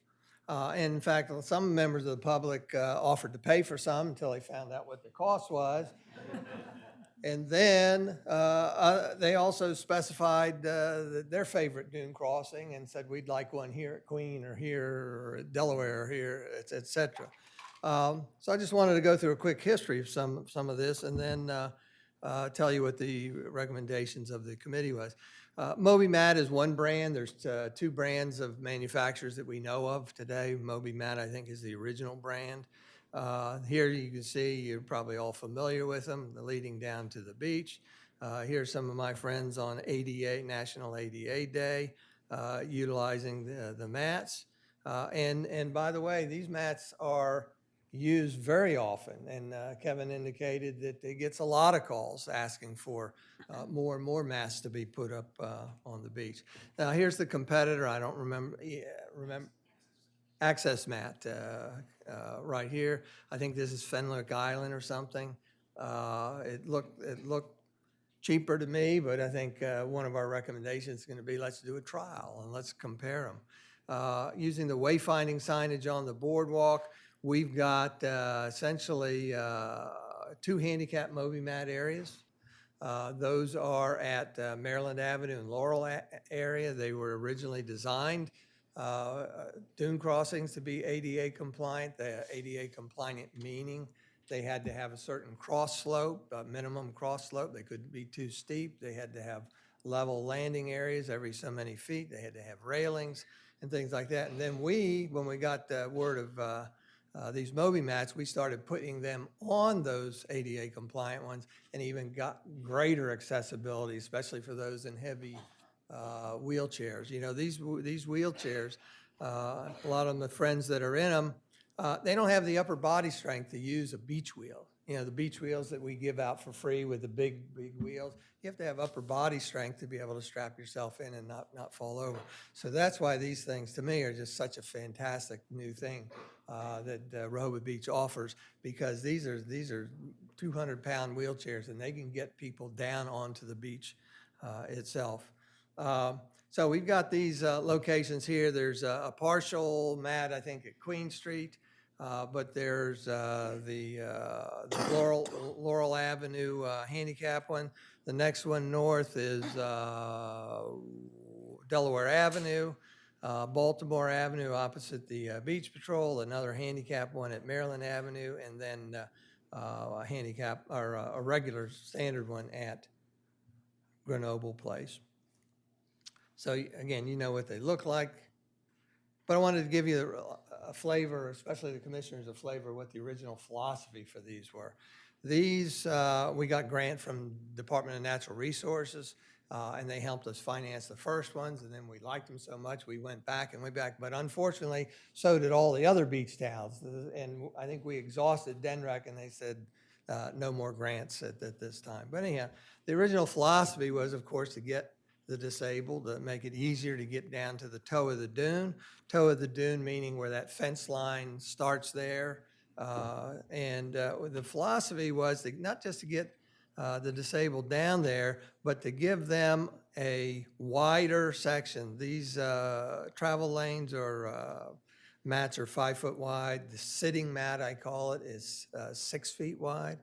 And we used to have anywhere from 50 to 80, 100 feet of sitting area down at the toe of the beach, toe of the dune, so that people could sit there with their families and everything. That was the original philosophy. Then, without templates, the beach shacks people started changing their locations and started messing up where we wanted to put it. And if you recall, or if you know, Katz and Lineman that has the beach concessions, they flip-flop every year. And so they don't get put back in the same place every year. So you'll see one of our recommendations is going to be that we believe that needs to be mapped. But you can see from what it was in the original year, where the mats were there, going down to the left, and the beach shack on the right. One of the next years, the beach shack was put to the north of the dune crossing and went across. And if you can imagine, if you can see this dune crossing here, there's all the sand here. So nobody's sitting there. There are going to be 1 or 2 families here, maybe 1 family here. So we've reduced this from 6 or 8 families that could sit on the beach to maybe 2 or 3. So, and you can see this, this is what it was this summer. And again, if you can imagine that this one area right here is an access way to get off the second dune crossing, then we've only given people 1 location to sit. So that's important later. Delaware Avenue dune crossing is also a blue mat. but it's not ADA compliant, so there's no sign there that says it's ADA compliant. It's just for ease of people getting off of there. The one at Baltimore, opposite the Beach Patrol, is the same thing. It's really just for, make it easier for anybody to get down there. It's non-ADA compliant. Maryland Avenue, here's the original case where we followed that original philosophy. We had the wider beach mat paralleling the toe of the dune. We had the beach shack all the way over here that had the beach wheels in it. And we were able to get 4, 5, 6 families on here, but we also had the opportunity to add another 100 feet off to the north there if we wanted. And then unfortunately, the next year, a few years later, we had a beach nourishment, and they actually changed the directionality of the dune crossing, and it went the other direction. And I personally opposed it anyhow. It happened because they were getting ready to rebuild the storm drain extension there, I believe. But you can see what happened. Now we have a sitting area 6 feet wide that can only accommodate 1 family, period. And then here's at Grenoble. Again, this is non-ADA compliant, but it's made to get people on and off the beach a little easier. Some of these areas were selected, I think, because of the slope of the dune crossing to make it easier. Some of the dune crossings are too steep, or they have too much sand, and the sand sloughs off, and they're hard to get over. So there was a methodology picked for these extra ones. These mats I mentioned are not cheap.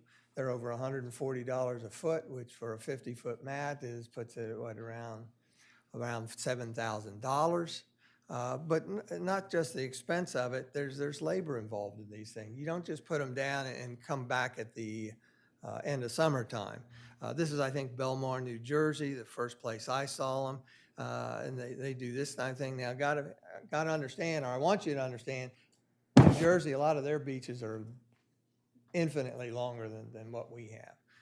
And so they're able to do this kind of thing, whereas we're not. But you can see the durability of these. They can actually drive loaders over them. This shows you some of the complications with Rehoboth Beach. Again, they're not maintenance-free.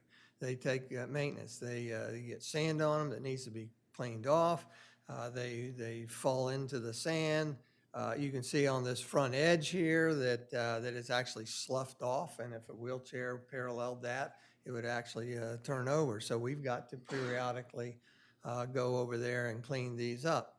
Well, there's a better picture there. Kevin indicated that for the summer, we had 2 incidences of proposed storms coming, pending storms coming, where we had to take them up, and then they were put down again. So again, they're not cheap, and they're labor intensive, but wow, are they used a lot, especially by our disabled friends. So what are our recommendations? One is let's do a trial with the cheaper mat, see how they work. Let's do a comparison. If we can, let's institute standardization of colors so that blue means handicap, brown means non-handicap, just so that there's no problems or liabilities. We said let's maintain the 2 handicap ramps at Maryland and Laurel. Why? Because, well, we thought they were adequate. They're also co-located with adequate parking for the handicap at the end of the street end at Maryland and Laurel. Then we also recommended at the existing ADA compliant dune crossing, let's concentrate on restoring to the original layout philosophy those longer mats, the longer, wider mats to accommodate more and more families. We're getting them down there, but we're not serving them well with the number. And then lastly, the committee recommended developing a template or a map of where the shacks go, where the mats go, so that you know how everything gets configured and that there's consistency year after year. The last thing I wanted to do today is just go over, this was a handout January 6th during the budget meeting. It's actually updated to February 4th. This is just a list of our past projects. that I wanted to share with you all real quick. And we prioritize them, but this may help review us, especially prepare us for the budget talks again today. One of the projects we talked about was restroom cleanliness. That's a high priority for us. That's obviously what that means. Restroom maintenance means replacing things that are rusted and fixing them up. That's a high priority for us. Baby changing stations, we thought each of the restrooms should have it, whether it's a men's room or ladies' room. The family restrooms. Family restrooms are a little bigger than normal restroom for single use, but it's really made for a family to get in there, whether it's 2 men, 2 women, a child, an adult, or whatever. It's so that a family unit can get in there and help each other in a restroom facility there. And we thought that that's a very high priority, and we thought maybe that would be in 2 steps for the budget process: engineering 1 year and design 1 year, and then implementation another year. So either way, it's a high priority for us. Restroom sufficiency, we weren't sure if we're at the time where we need another restroom building in the north, either at Deauville or up near the VIA or somewhere up there. But let's investigate it and see if we do. One of the things that Lewis has up in their parking lot for their library. I don't know if you've been up there, but they have a brand new freestanding restroom with men's room, ladies' room, a map. And if you recall, that's part of that bicycle loop system. Maybe we need to start thinking ahead too and doing something like that. So that's what we would encourage everybody to do. One of the next things is designated lane on the beach. Beach Patrol asked us, we said, yeah, designated lane up against the toe of the dune might be good to cone it off or put a fence there so that they have an emergency travel lane. We said, we thought that was a great idea. However, it has to be conditioned on several factors. One is that the beach is wide enough, and then some other factors. And of course, we recognize that the beach may never be wide enough. Then again, if we have beach nourishment coming up this summer, this may be an opportunity for us to do such a thing as possible. We looked at, video to enhance security and safety on the boardwalk as a high priority. We looked at an observation deck for the Beach Patrol. They want to get up in the air so that they can see over the dunes. Right now, from their building or standing on the boardwalk, they can't see any of the beach, nothing, except the top of canopies or umbrellas or something. So if they could get up high and roof photos show that you can see, and from the roof, they can actually see with binoculars the entire north and south boardwalk areas and beach areas. So we recommended looking at that, and we recommended looking at that and putting them on the second story, specifically relative to family restrooms. We thought maybe a family restroom area could go where the Beach Patrol is now at the Baltimore Avenue restroom facility. Bike racks, we suggested they also be inventoried and mapped and positioned in the right places to optimize the number of bicycles along the boardwalk. We recommended some additional shower towers, and just in the commercial area, they seem to be quite a success, but the lines go way out into the middle of the boardwalk and cause problems. Alternative trash truck, we've done city gets a hand for getting the big trash truck off the boardwalk. That's one of our biggest compliments that we've passed on to Sharon and Kevin. Inadequacy of trash collection on the beach and boardwalk. We think we've got a handle on that, so applause to you too. And the last couple things, a lower priority was a PA system. Beach Patrol would like a PA system so that they could alert everybody on the beach quicker of emergencies and get you off the beach. Low priority changing room. We thought, well, it's not a high priority for us, but if you're going to build a new building or something, perhaps you consider putting that in there. And then subsequent to ranking all these, we, as a committee, took a look at the additional specialty mats. We looked at a new color scheme, or considering a new color scheme for the existing boardwalk and beach trash cans. Want to do some samples, different colorations.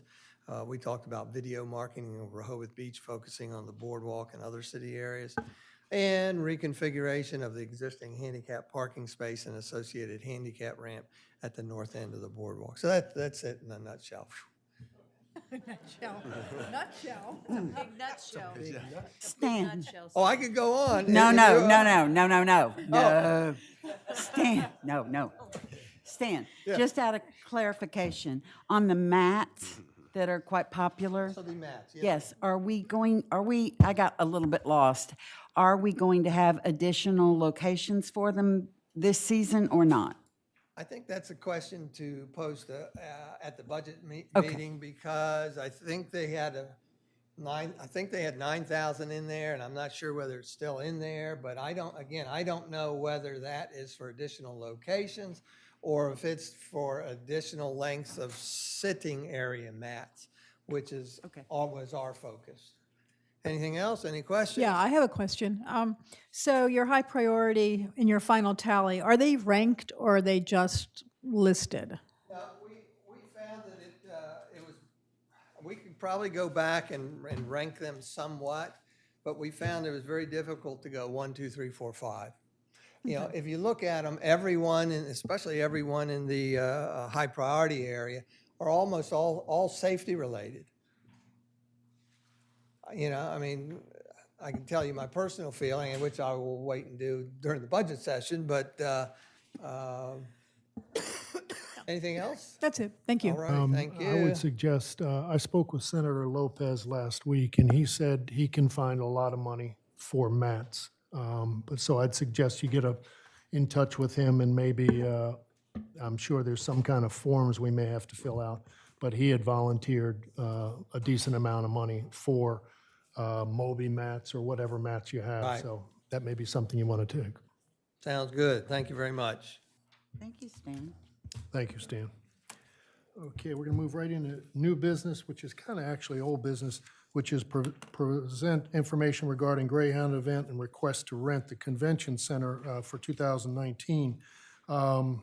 As you recall, we did take this up, I don't know, a little over a year ago. We actually had a vote, and with the new construction and the work that we did inside the convention center, the commissioners had voted the majority of the commissioners voted against having that in there.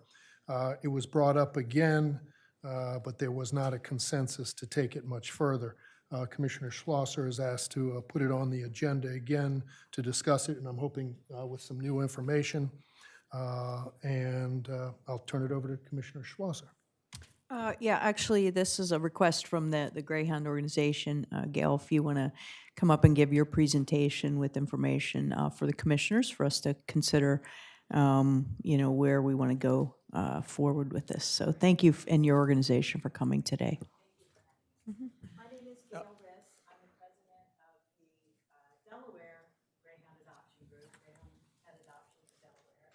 And our group are also the main volunteers for the nonprofit that runs this event, which is Greyhounds Reach the Beach. And we have some new commissioners. Just a real quick recap. Greyhounds Reach the Beach has actually been in existence for 24 years. This will be our 24th year. It was run by a previous group, the Greyhound Project, out of Boston.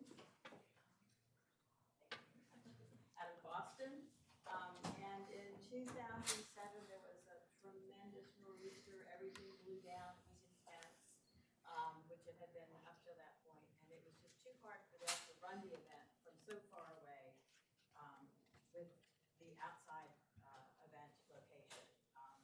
So it went sort of not really dormant, but it was sort of a do-it-yourself event. Everybody still showed up because we love Rehoboth, but it wasn't really organized by an event planner or organization.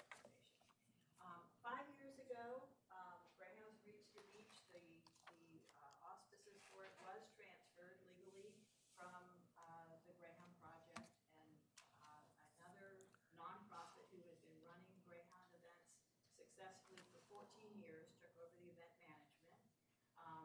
We run events in New York State, in Virginia, and then here in Delaware. It's a very successful organization. In the packet of information that I you'll see that we do have a $2 million liability insurance policy. In 14 years, we've never had a single claim against it. We've never had a problem. So we have been doing it for, this will be the 5th year now that our organization will be running it. And the problem that we have is we keep moving around because we either outgrow a location, or the main thing is really that we don't have a good indoor location for it. This past year, we had it down in Dewey at the Hyatt. The Hyatt has welcomed us back for next year, but some vendors were in the actual hotel rooms, but we also have tents set up again outside. Luckily this year, we had beautiful weather, but in October, we get some fierce storms down here.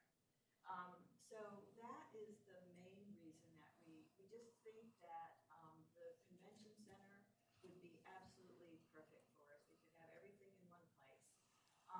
In our previous presentation, Commissioner Mills rightly was concerned about the effect that the dogs would have on the convention center. And so again, in the packet of information that I shared with you ahead of time, I wanted to illustrate that greyhounds in many ways, I'm not, of course, we're all biased because we have them, and so we think that they're the best breed of dog, but there is a significant difference between greyhounds and other breeds of dogs in that they're all coming from a racing environment, and they are used to traveling in large packs. They are used to walking politely on a leash. One trainer will have 6 to 8 dogs, big dogs that they move at one time. And because they all like each other, they get together. We have these, in 2 weeks, we're going up to New York for 4 days of wine tasting with the dogs in a lakefront Ramada. That's a resort location. The dogs will be in the rooms, they'll be in the meeting rooms, they'll be in the hallways. And again, they have been welcoming us back each year. So what I, in this presentation or in this packet. Excuse me, where's this packet? Is there, did this get handed out or? is It was in your mailbox. Oh, in the mailbox. Oh, okay, thank you. So the public doesn't have it right now? Just, okay. If you could email it to us, that'd be super. Thanks.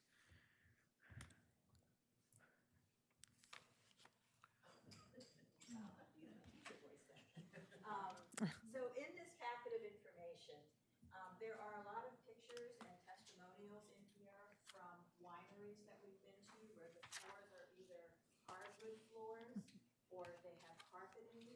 There's one picture of a greyhound in here on a silk rug. And again, these are all places that we've been for years and years, and they welcome us back every year. We just have not had a problem at all. In preparation, you know, the information that we wanted to share with you is in addition to 14 years of experience doing these events in different locations, and in addition to the $2 million policy, there was a question last year about whether we could use the facility because of the kitchen being in the convention center. And the state of Delaware Health Department was petitioned, and they gave permission for us to use the facility, the convention center, as long as we did not use the kitchen, which we absolutely agree to. That's not our thing.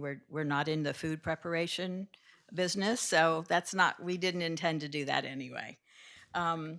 The floors at the convention center was an objection or was a concern to some of the commissioners. And again, I do just want to assure you that we have a lot of experience in facilities where the floors are more fragile than the convention center. The other thing in terms of general cleanup and that sort of thing, we have volunteers that is their job, is to be cleanup if necessary. But again, these are dogs that are used to being inside places. Many of our dogs are therapy dogs that go into hospitals or libraries or schools. So they're very, very good at being clean in public places. Obviously, they're dogs, so sometimes accidents happen, but we're on it. We have volunteers that's their job. Another point is that this is an annual event, and it's a 4-day event. So we would be renting the convention center for 4 days. What we're asking for this year is just a chance, a trial. If you would just give us permission to try it in 2019, and then see what happens afterwards. Do an evaluation, or let's get together after the event and see if there's any problems. We're pretty confident that there will be no problems at all. But again, if you granted us permission, then it would be an annual event, which is, we're estimating that it would be the whole convention center. So it's going to be more than $5,000. It's going to be in the $6,000 range, almost enough for a Moby mat. So Oh, nicely done. Nicely done, Gail. Nicely played. Just saying. Both of the charities, our organization is a 501c3 Delaware organization, as is Greyhounds Reach the Beach. So we are Delaware-based, and we're members of the Chamber of Commerce as well. So we're local charities. We're right here. We love the beach. We have all of our people that are here today live in Sussex County or live in this area. And the other thing is, this is something that we get really, really positive feedback from the restaurants, from the merchants, from the hotels. We're allowed in all of the hotels, or many of the hotels that allow dogs welcome us each year. Senator Lopez was our grand marshal last year. We have a parade on the boardwalk on Sunday morning, and he and his daughter Claire were our grand marshals last year. So there is a lot of local support for us. And again, we're just asking for a chance. Just give us a year and see how it goes, and then we can make a further decision from that. Gail, I think one of the new things you included in your packet that I hadn't seen before, and that some new information, is that you included testimonials or letters from at least 6 or 7 venues where you've held this event, and the property managers. I know one of the concerns from a few of the folks here on the commission was, potential damage, to our convention center, and I think that new information is that, other facility managers where you've held events have basically said we never had a problem in years and years. Is that accurate? Can Is maybe talk us absolutely through that? accurate. And we included some local ones. We included one from the Hyatt where we were last year. And again, they were lovely. They're wonderful people. We will probably have a lot of our folks staying there in rooms this year. The way that we worked it out last year was that the vendors were actually vending out of their hotel rooms, some of them inside the hotel, but then some of them, the vendors were too big for the room, so we had tents in the parking lot. But the dogs were throughout. People stayed in the hotel. We also do an annual event at the Ocean City Convention Center and at the Salisbury, the Wycomico Salisbury Convention Center. And we've been there for multiple years, and the dogs are inside there. And the reason we put those testimonials in is because they are the flooring, the setup, the structure of those convention centers is very similar to the Rehoboth Convention Center. So it's a very similar situation. The other testimonials that I put in are from the wineries and the distilleries, the places that we visit in New York. That's a 4-day wine tasting event. And again, those floors are much more fragile in terms of being hardwood or carpeted, with nice carpeting. And again, the dogs are in the tasting room, and there are bottles of wine on the walls. There are kiosks in the middle of the room, and there's never even been as much as a broken bottle over all these years. If you look at the pictures in your packet, these are lazy dogs. We all bring a mat. Each one of them has a mat, and they're either on the floor waiting for us to finish our wine, or they're standing talking to another dog pretty much and meeting another dog. We've never had a fight. We've never had any growling. These are dogs that are used to being with us in many different places. So That's what we're asking for. It's just a chance. Oh, thank you. That was a good presentation. I don't know if Yeah. any of the other commissioners have. Well, I have a question, I think mainly of the commissioners. I wasn't on the commission at the time, but what were the reasons that we didn't really want to entertain this? Because it seems like, to me, a reasonable idea. I mean, I see the greyhounds every year. I mean, I love them. They're great. And I would like to see us be welcoming, but I guess I would like to understand why people didn't want that. Let me hit on that, but let me give you my spiel first. First of all, I'm appreciative of hearing your tales of success and all the other locations, but when I read the Hyatt, I thought, good, now you've got another place that you can go in future years. This is the third time this is on the agenda. It means it's probably the fifth time I've had to try to explain myself to different members of the public, and I'm tired of it. I don't see anything significantly different that should allow this to be on the agenda again. And I'm sorry, Gail, to do that to you, that you have to hear my negativity a third time. I don't know how others feel. So having to reiterate, I was going to start off by saying, go back and read the minutes, because I was very articulate, I thought, at that time, and my reasonings against. And now you're going to force me to try to remember what I said. Why? One of the things was concern of damage of the dogs urinating on the floor, or defecating on the floor, or urinating on the fabric panels that are on the side. And I got to tell you, I love dogs. I've told everybody before, I've got dogs, I've got cats, I've had horses and beef cattle, I had all these animals. I love animals. But in this instance, I'm not willing to acquiesce and let them go into a brand-new facility. Just to clarify, this is not a brand-new facility, and that's misrepresented. Point of order, Commissioner I have the Mills. floor. Yeah, it's just incorrect. Mayor, who has the floor? Go ahead. Thank you, thank you. I don't interrupt you, Commissioner Slosser, and I expect the same respect. We also talked before about other animals, that this opens it up for every animal group to come to us. The dog group, the cat group, dogs that aren't allergic or hypoallergenic or whatever, every group, the Potbelly Pig Company. Where do we set the limits on this stuff? And for me, the facility is new enough that I don't want to put animals in there. Now, I know people with greyhounds, and they're lovely dogs. I love them. But I also know some people locally that have two greyhounds that went to a national convention in North Carolina or South Carolina. They told me two things that resonated with me. One is that the beach smelled like urine, and number two, that the elevator in the hotel smelled like urine.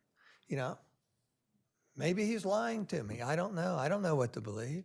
But it gives me pause, and that's why I have my opinion hadn't changed. And I was commissioner then too. I had some of the same concerns that Commissioner Mills did. Brand new, not a brand new facility, but the flooring was brand new. Some of the padding on the walls was brand new. Construction around moving the bathrooms and whatnot. And so that was part of my concern. And also, certain things about, okay, if we're going to allow this type of group in, are we going to allow another type of animal group, and so on and so forth. And, different this time around than previously are a couple of actual venues, not necessarily the wineries, but the Ocean City venue, the Salisbury venue, that are similar to ours, although I think both of those are much larger, that have facilities like ours, the hardened floors, the heavy-duty plastic that you could be scraped up by the claws of the feet. I would be worried about the urination or the accidents that may happen as well. However, it seems like with these two other facilities, they're kind of okay with it, and they've been doing it for 3 or 4 years. So I'm kind of in the middle in that this is good new information, and I appreciate the new information. And that's what I had asked for, is new information. Whereas before, we had done a little bit of research that, many venues said no, some venues said maybe, but this is absolutely good because it's 2 local venues, not the wineries, the Salisbury and Ocean City. So I'm leaning more towards the middle, but it's also, this is a very nice facility that we've just put together and spent a lot of money on cleaning it up for more human things. And a lot of people have been, very complimentary about the look of the convention center versus what it was prior. So those have been very positive. And again, looking at animals, if we do let something like this in, what is next? Now, we haven't had anybody else ask. They are asking for a one-time only check and see. But it's again, I'm caught in the middle, whereas I've moved, I was one side completely. Now I'm kind of caught in the middle, is that I like our new facility. I like it the way it is. I want people to appreciate it, but I also would like to take into consideration a group that is possibly going to take 3 or 4 days. They've got a $2 million liability insurance. They plan to clean up afterwards. So that's kind of where I am. Could I just add 3 Sure. little rebuttals or Sure, little extra points please. there? Your friend is right. There are Greyhound events all over the country. There's one in North Carolina. There's one in South Carolina. And again, it's a breed that gets along well together. So we tend to hang out a lot together. But when we go to places like that, it's almost always pet-friendly hotels, obviously, that will host us. So if somebody peed in the elevator, that doesn't necessarily mean that it was a Greyhound. So that's one thing I can say. It probably was not a Greyhound. I've had all breeds of dogs over the years. I and- assume you mean another breed of dog, not the dog handler. Right. Well, that's one thing. Second thing is, again, we have about 600 registered people, but there are some people that just come and don't register, don't pay our registration fee. So we did an analysis, and we are estimating that the total revenue to the Rehoboth Beach community in terms of hotel rentals, restaurants, gas stations, convenience stores, supermarkets, is in the $400,000 to $500,000 range. So it's a significant economic boost to the area. So that's a second thing. And regarding the point about, you'd have to allow other groups to come in, other animal groups to come in. We actually tried to do some research on that to see actually what was legal, and this is where I would defer to the city solicitor. But we found the city charter was the version that's online was originally written in '63 and revised in '67. I believe the convention center was built before '67, so that would have been built before the revision to the charter. And we didn't see, we had another city solicitor, another city alderman look at that for us. And she seemed to feel that it was totally at your discretion on who you allowed in, that there was nothing in the city charter. And again, I'm certainly no attorney, so this is in your bailiwick, but she did not see anything in the city charter that would require you to rent to one, if you allowed one animal group, to allow all animal groups. She said it was totally within your discretion. So if you don't want a dog show or you don't want some other type of animal event there, according to her, it was totally up to you. So you could try us, give us a chance, and then make decisions independently on that. And you're willing to also pay to have the facility cleaned afterwards, just as even a secondary precaution to If any type of necessary. allergy, Yep, whatever, yeah. If necessary. And again, I just, the Hyatt last year was carpeted and there weren't any problems. Thank you. So, city solicitor, if we had the same presentation from a group representing a breed, let's say, that's has a wide reputation for being aggressive, let's just pretend. What grounds are we on of precedent? Because I realize when we talk about things can be at our discretion, but the risk could be, I get a lot of emails about people talking about, let's not do things that conjure up potential lawyers' fees. I realize what we can do, but I can't control what anybody else does. So I'm trying to understand the issue of precedent, and then I want to understand if there is a $5 million liability claim against us, what happens to the other $3 million?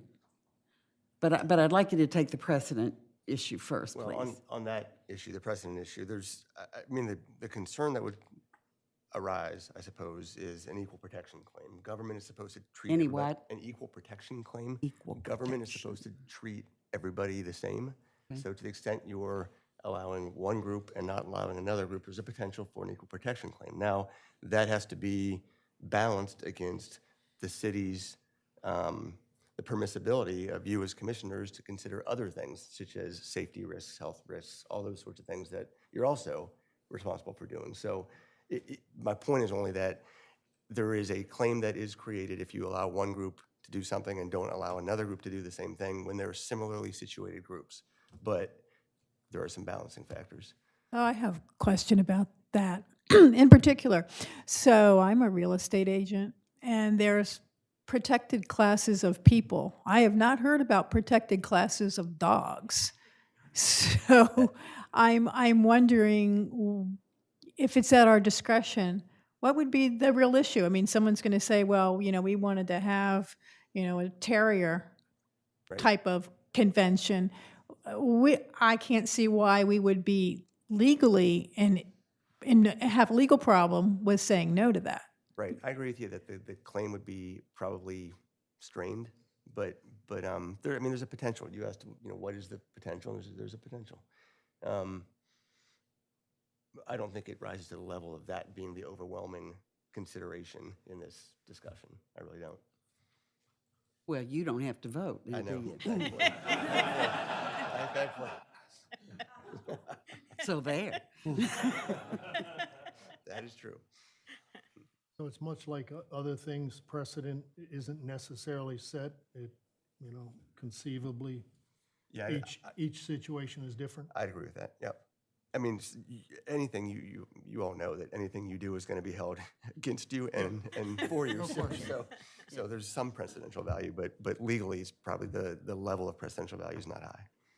And a claim over $2 million, where does that financial responsibility lie?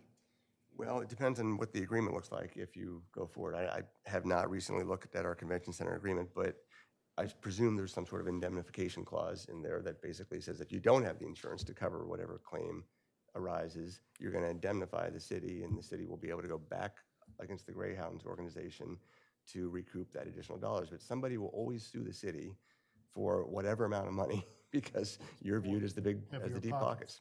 Right. So but we would have to then, use that indemnification clause against the Greyhound people to recoup that additional $3 million if the claim was successful. I believe that right now the lease for the convention center requires a renting group, a leasing group, to have a $1 million liability insurance policy. That's, I believe that's what's current in when we apply to rent, I think that that's one of the requirements. So we're already in excess of what's required. I guess the one thing that I would like to add to this is you presented a very detailed, complete package of, what liability you're willing to assume, and all the testimonials, and a long history, I think, of good behavior by the Greyhounds and your professional organization. My belief is if we held other groups that would ask for use of the convention center to that standard, it would eliminate a lot of potential problems. And so my feeling is that if we give this a trial and see if they perform to the way that they have, according to the testimonials, and we hold other groups to the same high standard, I think that would help mitigate any potential legitimate risk that we'd be taking in the future. Our proposal as a template. Yeah, I agree with that entirely. In fact, I just think that it seems to be mostly positives, and the negatives just don't really seem to be there based on what I've read in your package. Frankly, I'd like to see this happen. I'd like to see it go on the agenda for a vote in next meeting. I agree. I would too. I mean, since there's new information, there's 3 new commissioners, there's 2 committees that have endorsed us accepting this proposal. It just seems the right public thing to do. Else? Yeah, I would suggest, yes, putting it on for a vote. Obviously, it's not to say that the vote goes through one way or the other. Right. But I think we've got new information. We've had everybody's opinion, and I'm sure we'll get people's opinions as well the next meeting around. But one of the things that I said, I wanted to put it on the agenda just because I asked for new information, and fortunately, that new information was provided. Not to say that that's kind of swayed me 100% or 180 degrees, but I think it's new, good information, and I think the one-time only situation is something to consider as a precedent, if you will. But so if that's all right with everybody, we'll put it on the next agenda. And if you can put that on there. Thanks, Gail, and thanks for the preparation here and for your team coming today. I know many came from far away. Thank you. Thank you, Gail. Thank you. Next, discussion of a possibility of a parking garage in Rehoboth Beach. Commissioner Schlosser asked to put this on the agenda, and I think there's a group here to make a presentation. There is. Thank you, Mayor. So as everybody knows, I mean, parking and traffic management have been an issue in Rehoboth for many years, and the mayor had asked a committee to look at various options, which we studied over the past year to alleviate traffic congestion and help with parking, and we adopted some of those recommendations. One of the long-standing recommendations from that parking committee and some of the experts involved is for us to explore the possibility of some sort of parking garage. This presentation just kind of an interesting approach. I think somebody in the comments section at the public comments section, said, "Hey, well, do we need a parking garage? Does it go with our culture?" Well, I don't know if it does or doesn't, but I think it's our obligation to continuously look at ways to improve how people come into the city, the experience in the city. And one of the things that a committee's recommended is looking at a parking garage. So this, to me, this presentation that I became aware of kind of gave me some food for thought of, boy, how we could possibly do this without a great deal of any upfront investment from the city. And so I think it's worth always looking at innovative ways to address the city's problems. And this is not the end of the journey with parking. We're not going to walk out of here and say, oh, we're going to go forward. This is the start of a conversation and a public discussion as to where we go with parking in general, but, the consideration of a proposal such as this. So we really appreciate your time, the effort you've put into this, and we just look forward to hearing what the potential might be going forward, and certainly we'll have much more discussion on it. So, so please introduce yourself and your team and walk us through kind of your approach. Sure. Thank you, Commissioner Schlosser. So I'm Jed Hatfield. I'm with Colonial Parking, president of Colonial Parking. I'm joined by two teammates in the back with EDIS Company, Brian DeSabatino and Rick DeSabatino. And we're here, I'm the one to talk. So after a very long meeting you guys have had already in a nice warm room, I'm here to present this concept. Now, it's not as sexy as solids in your wastewater, things like that, but I'm going to try and go through it fairly quickly and give you an idea of what we've proposed, which is not ultimately the solution per se, but really a structure to get to the solution.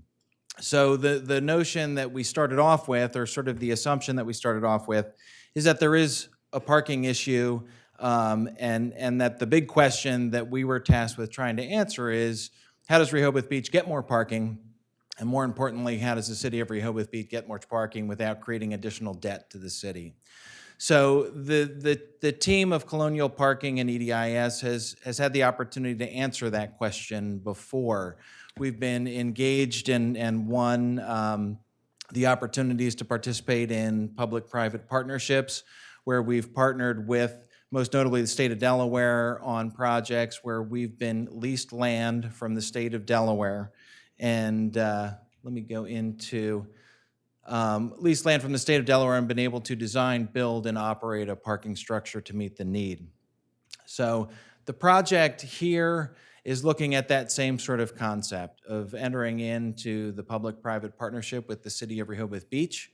The joint venture team, which would be Colonial and EDIS, would lease the land from the city, on which we would design, build, fund, and manage a 300 space. And we've consciously chosen that term mobility center. So within the parking world, there's been a shift from parking facilities being just for that and really becoming mobility centers, which is a much more wide-ranging application of meeting the mobility needs of the communities that they serve. So it's not just to park cars, it's to provide storage for scooters, for bicycles. In some cases, they're becoming locations for Amazon lockers and other things that are sort of community-centric. They may also be used to handle some of the mobility needs with regard to transit or even Ubers and Lyfts. So we've taken that sort of approach to contemplating what this project may be. And then as part of the overall project, with the joint venture team doing the funding, at the end of the day, as this project is performing financially, there would be some sharing of the net income back to the city of Rehoboth. One of the things that we've watched very closely and looked at in terms of the inventory, as has the Parking Advisory Committee and the commissioners themselves, is how do you look at your total parking infrastructure and how it serves the city of Rehoboth. So viewing the area that was identified by the Parking Advisory Committee and then subsequently acted upon by the commissioners of that core area and increasing the parking fees in that core area from $2 to $3 is a first step towards a holistic look at what is the parking inventory and how do you manage that whole parking ecosystem. It shows that there's a greater value for the core parking in an effort to try and create more short-term parking and turnover, which I think was the intent of both the committee and the commissioners. The other thing that's had a lot of discussion over the years and our team agrees with is what would the location of a mobility center be? When you look at downtown, there's really one option that continues to come back, and there's been designs done and a lot of discussion around, which is the parking lot that was created right next to the building we're in today and behind the fire hall. We think that makes a lot of sense and that there are already some good designs that have been developed to address that. So looking at the financial side of things is that change in the on-street that was implemented last month for the 2019 season. So what that does is creates now this difference of looking at the core as being an area where we want short-term parking. We, the city, want short-term parking. We want turnover. We want people to come in, go to the venues that they're going to and be able to get out. And by creating a higher value around that would create more turnover around that, would create more availability. The balance to that is creating areas where you can then have more long-term parking so that it creates that turnover area in the high volume core areas. That's where a mobility center could be the solution. Order of magnitude, when you start looking at a structure like this and just really quick numbers, you know, what would it cost to build a 300 space mobility center? Very quickly, about $30,000 per space with some design and soft costs. It's nearly a $10 million investment that would be contemplated.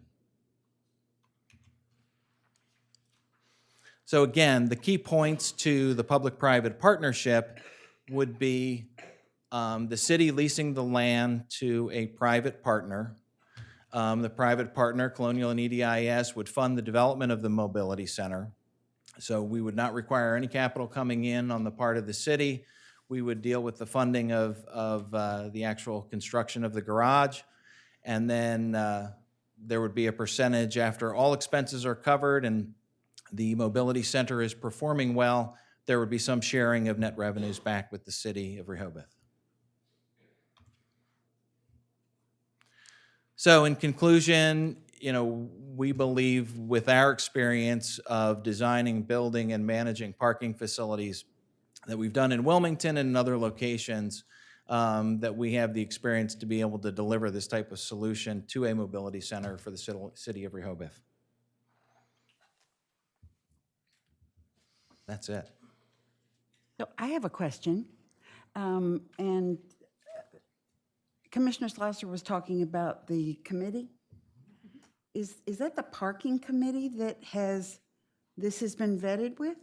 No, and my thought Then on who- that who was, is it? after the discussion of this, that's probably the next step. But wanted to make sure that from our perspective, this was something that we wanted to pass along to the parking committee, or to say, no, this isn't something we don't want to do, and so we can just cut it off here. Let me clarify, Mayor, if you don't mind, just clarify my comment is that the parking committee did discuss a potential parking garage over many years. There was a big study done 10 years ago by Linda Kaufman, who's the head of the parking committee. There's been a recent discussion, I believe you met with Linda Kaufman, who's the head of that committee. So is this a presentation from the committee and endorsed by the committee? No. Have they been informed, and have they brought up a parking garage or a mobility center as an option? Yes. So as the mayor said, the purpose of this is to hear what the potential might be, and then would ask the committee to look at this in a little more detail. And Right, come I don't to see a the reason to have the committee Yeah. go through a lot before, if we're going to reject it out of hand. So I think it makes sense for us to clear and remand if it makes sense. Yeah, and to go back, I think it was back in 2007 or so, when we were looking at the central campus here, the construction of City Hall and whatnot, that a parking study was done. It was led by the present chair of the committee, and I think a lot of work went into that, and then kind of got pushed to the wayside. And so it's come back up. It was one of the things, as the parking committee was thinking about alternatives for mobility within town and moving people around from a parking perspective, a parking garage did come up. However, that was not what they put into their recommendations at this point in time. However, if you look up, I'm not sure if it's this agenda or it's in a future agenda, this is a discussion. Not because of this, a parking garage was one of their discussion points for the future back in December before this even came up. Well, I went to their meeting this week, and the reason I asked about it, this week or last week, all the meetings run together. But one of their agenda items in the future is the parking garage discussion. And so I got confused with the use of the term committee when I just heard them say they were going to have a future discussion about that. But in addition to that, somebody level set this for me. I thought when when Linda Kaufman and the parking committee put forward their presentation initially for a holistic view of what we needed to do, there was a statement made that we wanted to create more parking without creating more parking. Hence, ideas like King Charles and so forth. And it's interesting to me that we, as commissioners, myself included, did not act on the majority of those recommendations. Not as of yet. And I agree, that was, you're beating me to the punch. That I hope we continue to put our heads around that holistic view, and the work they've done is completely needed for additional discussion. I don't have any problem with giving this to the official parking committee, newly formed by you, Mayor Coons, to get their vetting, because I believe they're expecting it's coming. Well, I mean, you know, from my perspective, as we've been saying, I think, with the implementation of some of those parking changes that we made last month, that's kind of the first step. Because I think personally that over the next 2 to 4 years, there's probably going to be changes in parking, you know, each time, to create more spaces without creating more spaces, to create more mobility, to give people more alternatives. I mean, I think over time, the question of a parking garage in the city, I think, goes back probably 20 years. And, you know, each time it's like, okay, I think the mistaken impression from a lot of people, or it depends on which side of the fence you're on, is more spaces will bring in more people. I don't know that we can bring in more people. I think they're already here, but, you know, the people that are driving around on a Saturday night on Rehoboth Avenue for 35 or 40 minutes, it would be nice to kind of get them someplace. And so some of the things that we've suggested, or the parking committee has suggested, is to kind of push people around, whether it's $2 or $3. That does that too. And so this is, you know, maybe something more of a mobility situation.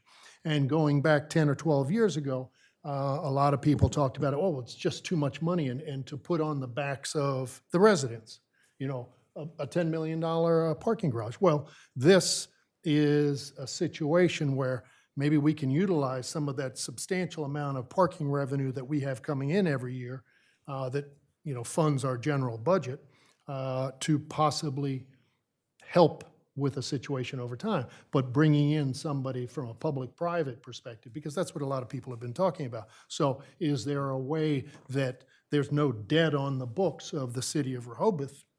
This may be a situation. You know, one of the things, and again, this goes back to Linda Kaufman's background, who is the chair of the parking committee, to maybe take a look at this and see, you know, 30,000, and I think they've worked together in certain things over time, Colonial as well as Linda when she was in Allentown, and see, you know, what might work out as we move forward, what the city needs to do. You know, my feeling, the $2 to $3 situation, what it's going to create for us, I don't know. I don't know that we can, you know, really say, okay, it's going to be X number of dollars that we can pinpoint towards something. But we may be able to do that in the future. At the end of this summer, we may be able to say, okay, what did those bring in additional? Well, you know, maybe that's something that we can start to set aside for a future thing. Now, creating more spaces, you know, again, I see it as more of people will have more opportunity to find spaces if there's more spaces. But, you know, we don't have that much space in town. And we just did this beautiful construction outside there. But if there's a way to get this as a possibility, and if enough people care about it at this point in time, it's something to consider. But, you know, what I've heard over the last 3 or 4 years is more people in the neighborhood, if you will, willing to consider something like this. Whereas 10, 12 years ago, it was like, no, it's going to bring in too many people. More people I've heard from, both business-wise as well as residents, And especially some of the newer people that have moved into town and developed properties are like, hey, we like going downtown. You know, we'd like our friends to come in and meet us for dinner downtown, but, you know, they got to park in our driveways or something like Well, that. and I don't discount any of that. I think we will have to grapple with some language that's Oh, in the CDP as well. Absolutely. About not wanting to attract additional cars into our small community. So there's a lot of food for thought here. There There's- is. And, yeah. you know, one of the things that it's no surprise to anybody here who has listened to me. I've always thought a parking garage right outside of town would be a better answer with transportation of a jitney sort to try to keep the cars out of town and to really focus more on public transportation. Now, I suspect, you know, this is what I'm saying. Do I really know that that's a good solution? No. What I do think is we need some sort of traffic flow analysis to really understand, and I don't know, maybe you've been involved in that in the past, but it seems to me that might help us make a decision of, yes, we want something in town, or no, we absolutely do not, and yes, we could consider something maybe right outside of town. Do we own any land outside of town that where we could do this? No, but are there options? I think so. I mean, I agree with you. I would much rather see something outside of town, you know, but, you know, from people you talk to, and whether they're employees or business owners or visitors to our town, everybody likes to control their own destiny. So they like to pull up to their own restaurant rather than park outside of town, because the DART system is a great system. I mean, they just put this other facility up by 5 Points, and apparently they're booming, and they're just building more of it. And I don't think we'd have a problem if we wanted to finance or go into a public-private with the DART lot, because I think the state would probably work with us to do something. They were going to do that other project with the chamber before. But it's getting people to park there and take the jitney in. And that's what's, you know, right now, I've spoken to a number of business owners that are all for something like that, but they don't want their workers to go out of work at 12:30 or 1 o'clock and stand by the bandstand and wait for a bus. And it's kind of shaky. Or even, you know, right out in front of City Hall. So people say, you know what, I'll control my own destiny. And you have that in a lot of places where they try to get mass transportation, and people just don't want to take it because Americans love their cars. And so it's, unless we were to put the bridge up and say, you know, bikes, walks, you know, in town, but you got to park outside of town, I don't think it's going to happen. And I don't think with the residential nature of our town, we can do something like that. My recollection of, I guess, 8 years ago when the CDP was being developed, our current CDP, the Planning Commission, I recall, did a good job of vetting parking garage, and they mentioned parking garage. The term parking garage, I don't believe is in the current CDP, and yet they still talk about parking and cars and things like that. So, you know, I wonder if the Planning Commission has a place, especially with the new CDP. I happen to think they do and should be involved and should vet this as well. And maybe they could do it concurrent with the Parking Committee, and maybe that would be a good partnership. But I definitely think the Planning Commission should have this as a task as part of their CDP review process. Thank you. No, I think that's an excellent idea. So is the logical next step is that it goes back to the Parking Committee and the Planning Commission for their input and analysis?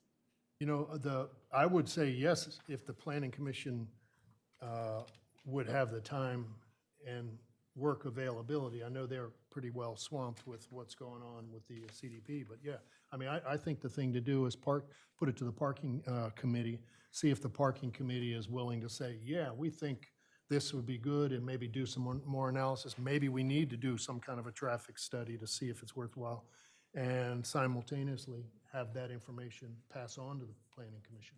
I don't mean to show my ignorance, but have we ever done a formal traffic study? Not that I know of. In recent history? Not that I know of. Okay. Thank you. So, I mean, that's probably something we can look into at least. Anything else? I just want to thank you guys for coming in. This really Thank gives you. us kind of new food for thought and a great start to a conversation. And so, Mayor, the specific action is we're going to ask the parking committee to meet with Jeb and his team to further explore this. Have you actually met with Linda? I did meet with Linda, not the entire committee, but just Linda. Okay. Yes. Would you mind contacting her and, or should I have her contact you? Either way's fine. Yeah, I'll contact her and ask her to contact you, and maybe for her next meeting, you could kind of give some more ideas. Sure, I'd be happy to present the same concept Same to the parking concept. committee and see where it goes. Yeah, and then see what her thoughts are as well. Sure. Thank you very much. Thank you very much for coming in. Thank you.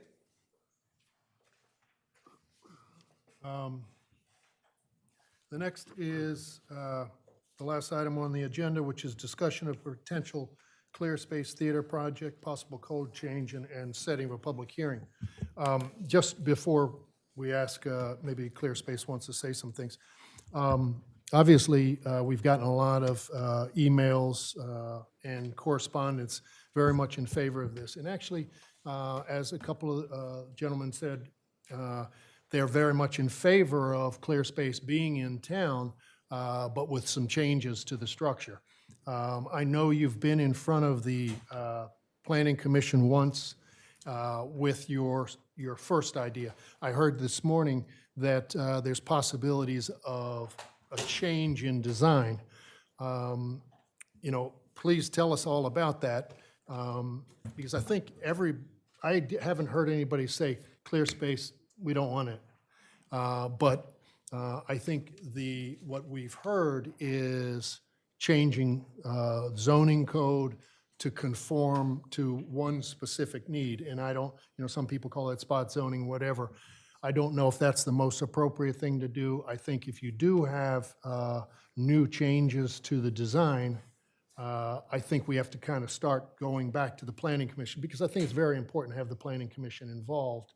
And if at that point in time, there's something that needs to be done, whether the Planning Commission makes recommendations about going to the Board of Adjustment, or you have recommendations, working with our solicitor to make some kind of a change. But some of the changes that you need to do to conform to where the code is now are pretty far away.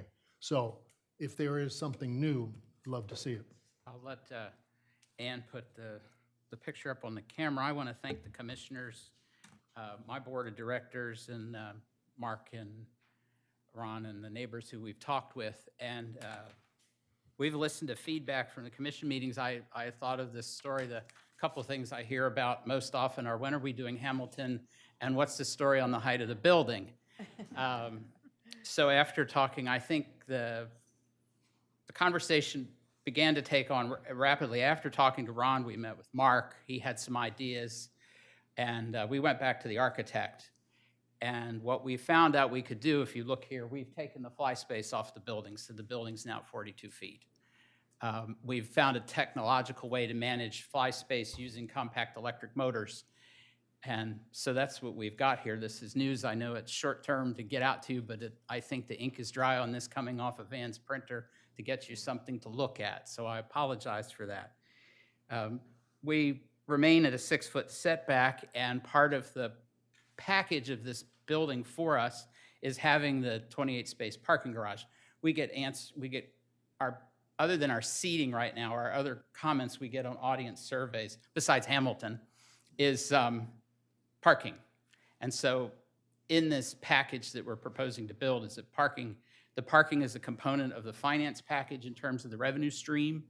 So removing it it saves us construction money, but it takes a bit of a revenue stream out from, we assume we're renting the spaces in the evening for our theater patrons and during the day for people at that end of town.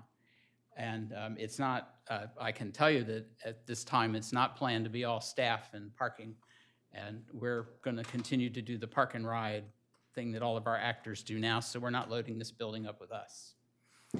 The architect was also concerned that we still have not taken this to design development, so while we've got spaces and things indicated, something may get a little wider within the envelope and may change a little bit. So I show you this to say we've dropped the height of the building. And it's within code right now? Yes, it's right, 42 correct? feet. Is that correct? Okay. Yes, with a 6-foot setback. And is the setback within 6 feet, code all the too, way correct? around. Yeah. Okay. Ron and the neighbors have mentioned issues about setback, and well, I think once we get into the design development, I don't know where this goes in terms of what we can afford and what really fits once we start putting ductwork in it and electrical runs and plumbing. And to the extent there's an opportunity to set it back farther, you know, we certainly will entertain that. There are also going to be some opportunities, I think, to get more public input. As far as our outreach, which people have commented about, my board chair skis and likes to use the term getting ahead of your skis. If you ski, you know what that means, and it can be risky. And we got a little ahead of our skis here with outreach, and I think we're beginning to make up time for it. The underlying issue for us now is, obviously, we can't afford to dig a $2 million hole and put 50 to 60 parking spaces under this building. So the question next is, well, then what happens? And the way the code is currently written, and I know from experience with our landlord, is that if we went out and bought another piece of property and built between 30 and 40 more spaces within 700 feet, I think is the radius, well, that'd be fine. Well, that land isn't available, and that financing isn't part of our project. In talking with some folks, I went and measured and looked, and there are over 110 non-residential parking spaces on the avenue from, I think, 4th Street up to the Circle, and if you count the Grove City lot that's available. So there's a lot of non-residential metered spaces that could pick up the slack between the 64 spaces that would be calculated right now because we're an institution versus what we can build. And so that's the question that comes next, is how do we manage that? Can we have a performing arts parking district, something that something similar to the current 700 feet similar ownership that recognizes that we're a nonprofit, we don't have the revenue to solve the problem, and I don't know that it's our problem to solve 100% anyway. I like to remind people, although it's not an excuse, that we currently provide no parking. So 28 spaces off the street is a bonus. And about 30% of our audience already self-identifies in surveys that they either come in on the DART bus, they walk, or they're dropped off. So you knock off our average attendance right now of 120, you know, we're down in the 80s in terms of people, and then if so many of those people come in cars, 2 per car, then you knock that down, and we're maybe around 40 vehicles. So we're looking for a resolution to the parking issue that addresses the fact that we can't create or acquire the spaces as a landowner currently in the code. And that's how do we fix that? Is that through creating something called a performing arts district, as I said, or how does the Board of Adjustment look at that? Or the Planning Commission? Because the code as it's written right now doesn't work to solve our math. And we're certainly open to discussions. So the two things that were on the table, and you've taken care of one of them, was the height. Yes. You were at 53 feet, now you're at 42 feet. Yes. So that's out. That's out. And then the other was the parking. Yes. Because the code says right now you have to have somewhere in the neighborhood of 120 spaces? Well, the code right now. Right. The code is not clear in my mind. There's, at a commercial level, you're required to have 1 parking space per 200 for a commercial enterprise. But there is the allowance for an institution which says you can go to 400 square feet. Okay. And so we look at ourselves across the board when we apply for grants. We're a nonprofit institution, 501c3, so we should fit in that classification. But it's not clear in the code. Institutions mentioned like here and here, but not specifically where it's mentioned for 400 square feet that this applies to institutions, and what is an institution? So the code provides as to parking, well, let me start first with, they're in a C1 zoning district where they're proposing to do this. The code provides that for parking requirements, there's nothing in the C1 zoning district that that is a permissible use that truly identifies with what they want to do, which is what we've kind of called a performing arts center. There are institutions and restaurants and things like that, but there's not a clear list, there's not a clear term in the list of permitted uses that really approximate a performing arts center. Under the code in section 27035 for parking, there's one provision that requires one parking space for every 400 square feet of gross floor area, but that's for offices, office buildings or banks, public buildings, private clubs, and institutions. Arguably, they could fall within that. There's a section that requires one parking space for each 200 square feet of floor space, but that's for retail stores and service shops over 15,000 square feet. So it's not clear where they would actually fall. Part of the discussion we've had is, to the extent the commissioners wanted to move forward with considering this and providing some relief as to parking,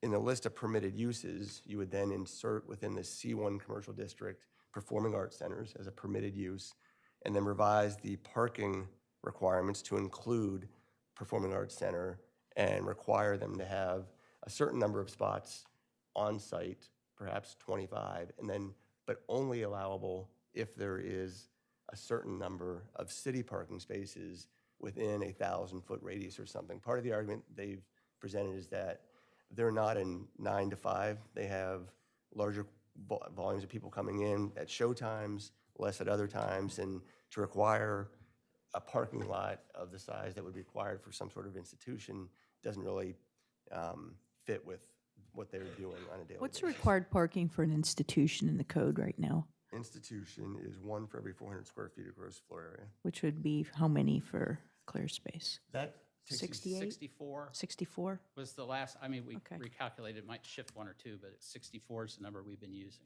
Okay. I was talking with Dom in the city. So if we got this into the zoning institutional category, they'd still have to have 64. Right. Based on the code right now, whereas you have in your drawing, is it 24, 28? 28. So it'd still be almost 30 underneath. So currently in C1, we have restaurants, but restaurants there's no requirement for parking spaces. So someplace like Dogfish that, I don't know how many people they seat, but there's no parking requirement, right? That's right. That's right.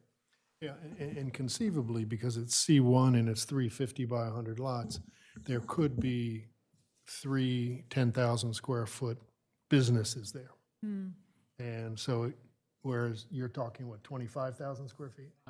Yeah. that's- Somewhere thereabouts. Depending on how you calculate it, yes. Which, and again, it could be 3 different restaurants. I don't know a restaurant that's going to be successful on the second floor, but if somebody wanted to do that, they could, and they wouldn't have to have any parking, So period. potential remedy would be city solicitor as far as a performing arts center being a definition unto itself. Right, so Wesley has already, has actually proposed a definition. A performing arts center would be, and we'd have to consider this and vet it, and ultimately it'd be your decision, but the definition that's been proposed is a building designed for and occupied exclusively as a center for presentation of live theater, music, dance, and film, and related education programs and supporting activities.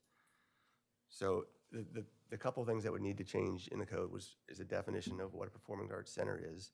A performing arts center being allowed as a permitted use within the C1 zoning district, and then some accommodation for the parking that they would, some reduction in what parking would be required if they were classified as an institution, for example.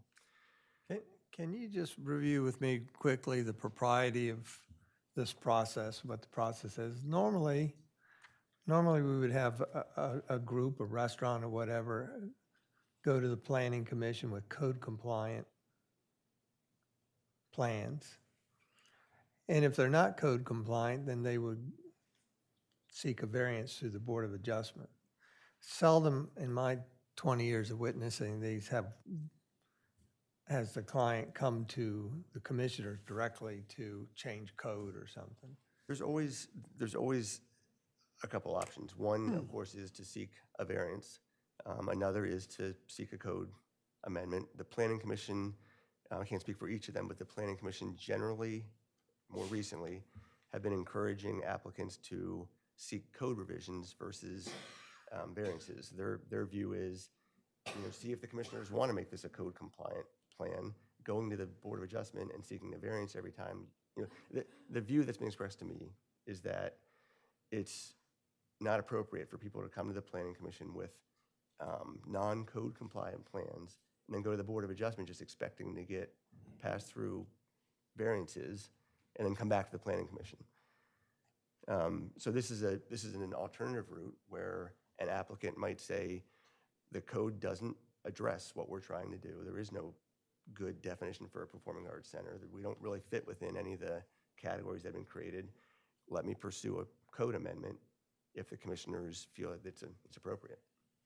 Does it make sense to, now that the drawings changed, the designs changed, to go back to the Planning Commission, start over again with that preliminary site review? And at the end of that, the Planning Commission is going to say the same thing. Either you go for a variance or the code change, but so that they explain exactly to the Planning Commission of what they're asking for.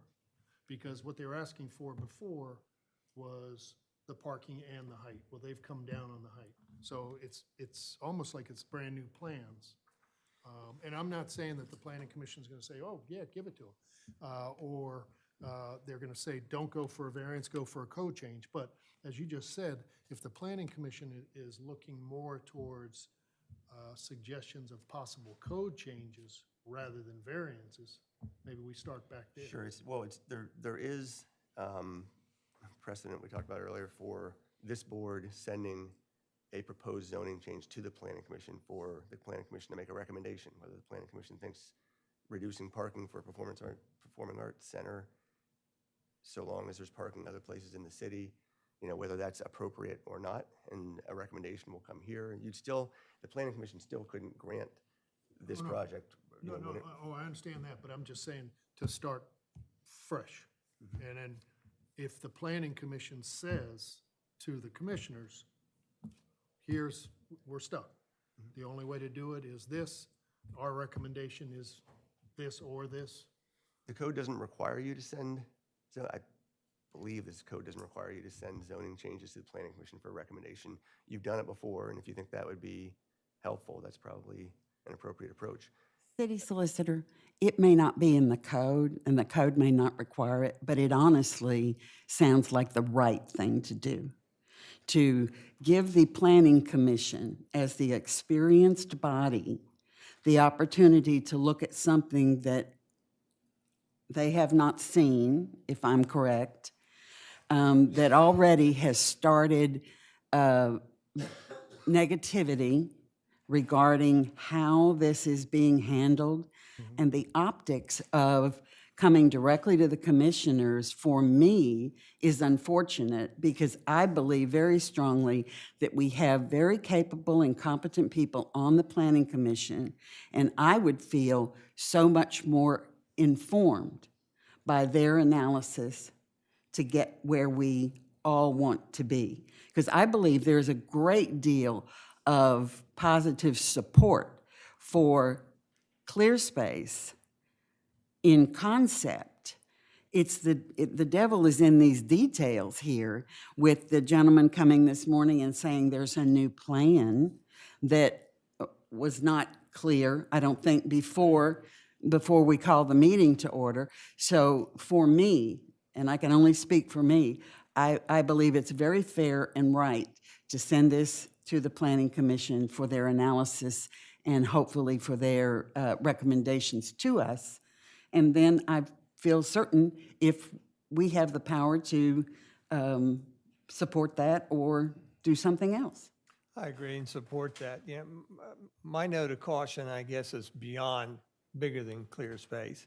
It's, we've got some hotel. Are we setting ourselves up for an alternate process with the hotels that, again, come to us with plans that are not code compliant and immediately either go to seek a variance, or maybe that we're setting up a process where all the new hotels are going to start coming to us for code changes. Well, were you done, Commissioner Mills? I didn't want to step over you. Were you done? Okay.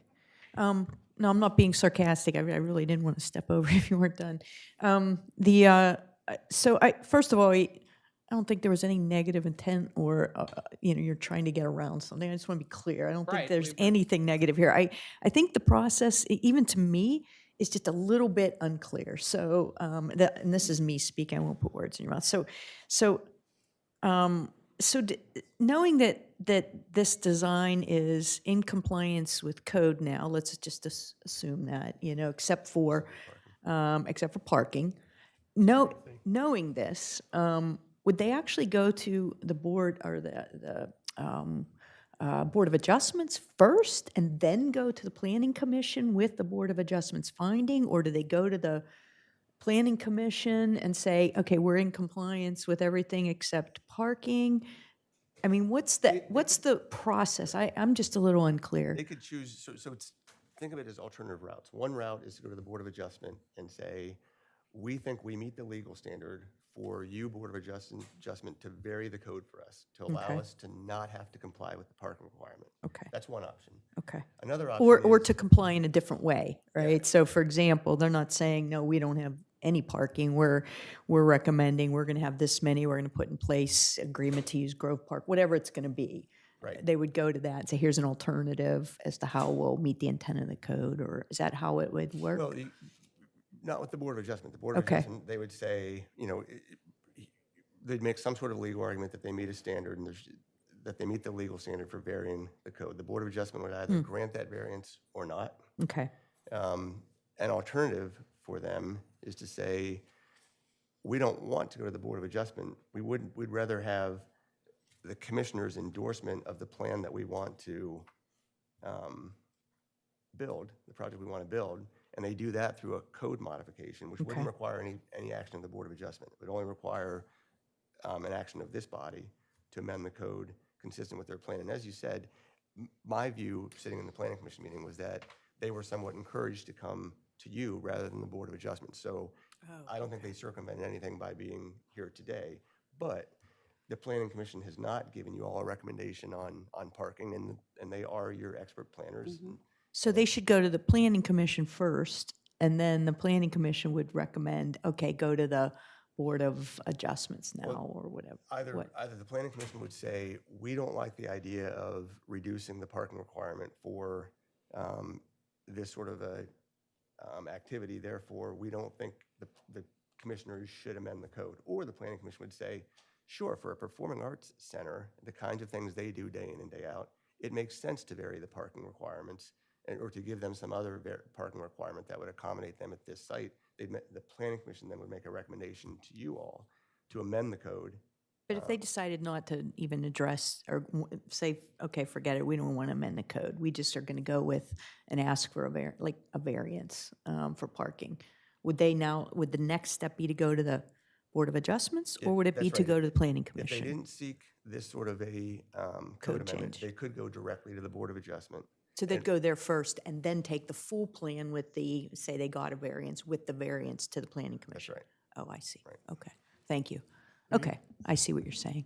Because what I was saying before was to kind of start fresh, because ClearSpace did go to the Planning Commission. They did a preliminary kind of site review, and the Planning Commission told them these things. Okay. The height's too high, or you need parking, whatever.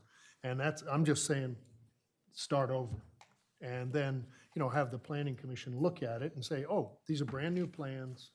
Okay, and what do you want to do? We'd like to have ourselves considered an institution, so we go from 200 to 400 square foot, but we don't have 65 spaces, we've got 25 spaces. We'd like to, have a different distinction, and maybe that's a zoning code, and maybe the Planning Commission at that time says, well, we can't do that, only the commissioners can do that. Or they may say something about the Board of Adjustment, but I think from what you've said, is they're gonna either say, no, we can't responsibly say that that's a good idea, or we can say, okay, we think that's kind of a good idea, but you got to go to the Board of Commissioners. Right, so if you wanted a recommendation from the planning commission, I think you'd put it on the regular meeting agenda for a vote to send it to the planning commission, asking them for a recommendation on whether the parking, And why can't we just do that today? I mean, we have to vote to do it? during a workshop meeting, I mean, you can send the message to them that you'd like them to go back to the planning commission but if you formally want to charge the planning commission with making a recommendation to you, you probably should do it through a vote. We can get all the wheels in motion today based upon this Okay, discussion and okay. tell Chairman Mellon to ask him to put it on an agenda so they're not missing any potential meetings. So It won't be on Fridays. I would, I would like to clarify, their other option is to say, I mean, to me, it's pretty clear they're an institution. The definition of an institution is a society or organization founded for religious, educational, social, or similar purpose. I mean, that's generally the definition of an institution. I kind of looked quickly. I don't know if it's fine. So my point is, if they say, yeah, we fit into the definition of an institution, we're meeting all the code requirements for the building, we just need a parking variance, why would they not go to the Board of Adjustments to see if they could get the parking variance first, and then take a complete design plan with an approved variance? I mean, if they approve it, I have no idea what the Board of Adjustments would do, but to the Planning Commission, so it's all, like, instead of this going back and forth, I don't understand, I'm confused. There's a few reasons that they Yeah. have to consider as an entity. One is the Board of Adjustment, you know, this is what's called an area variance. There are certain legal standards they'd have to achieve. Okay. There is a concept among boards of adjustment in area variances that basically says you don't come to the Board of Adjustment and ask for a variance for a self-created problem. The board could potentially say they selected this property that does not have enough ground mass to create parking. Mhm. They created the parking problem, and the Board of Adjustment may not grant a variance. Oh, I see. It may find some other reason to, you know, achieve the legal standard and grant the variance, but that's one consideration. Another is financing institutions sometimes would rather see a code compliant project versus one that you had to get a variance from the zoning code to be able to build. So there are a few considerations that they have to weigh in. But if they go, I'm sorry, if they go to the plan, maybe you understand it. If you do, I'll just shut up. Honestly. My one I will. question is going back to the Planning Commission. We do not have design development drawings yet. That they are usually, there's a list of 20 questions that when you go to the Planning Commission. We don't have those yet because we don't want to invest that kind of money if we know the concept and the underlying zoning issues aren't addressed. It doesn't make sense for us as a nonprofit to spend $200,000-$300,000 for drawings on something that we find out that the collective body of the city doesn't want or can't allow us to build it. So how I don't do think we that's have the what we've purpose. got? I don't think that'd be the purpose of going back to the plan. Okay, well, I think I need to make clear level of detail we take anywhere. I think the limited thing you'd be going to the Planning Commission for is first to say, we've got the height under control. We fixed that, we think. But the commissioners would like to hear from you, Planning Commission, as to why a reduction in parking makes sense for the type of activities we're doing.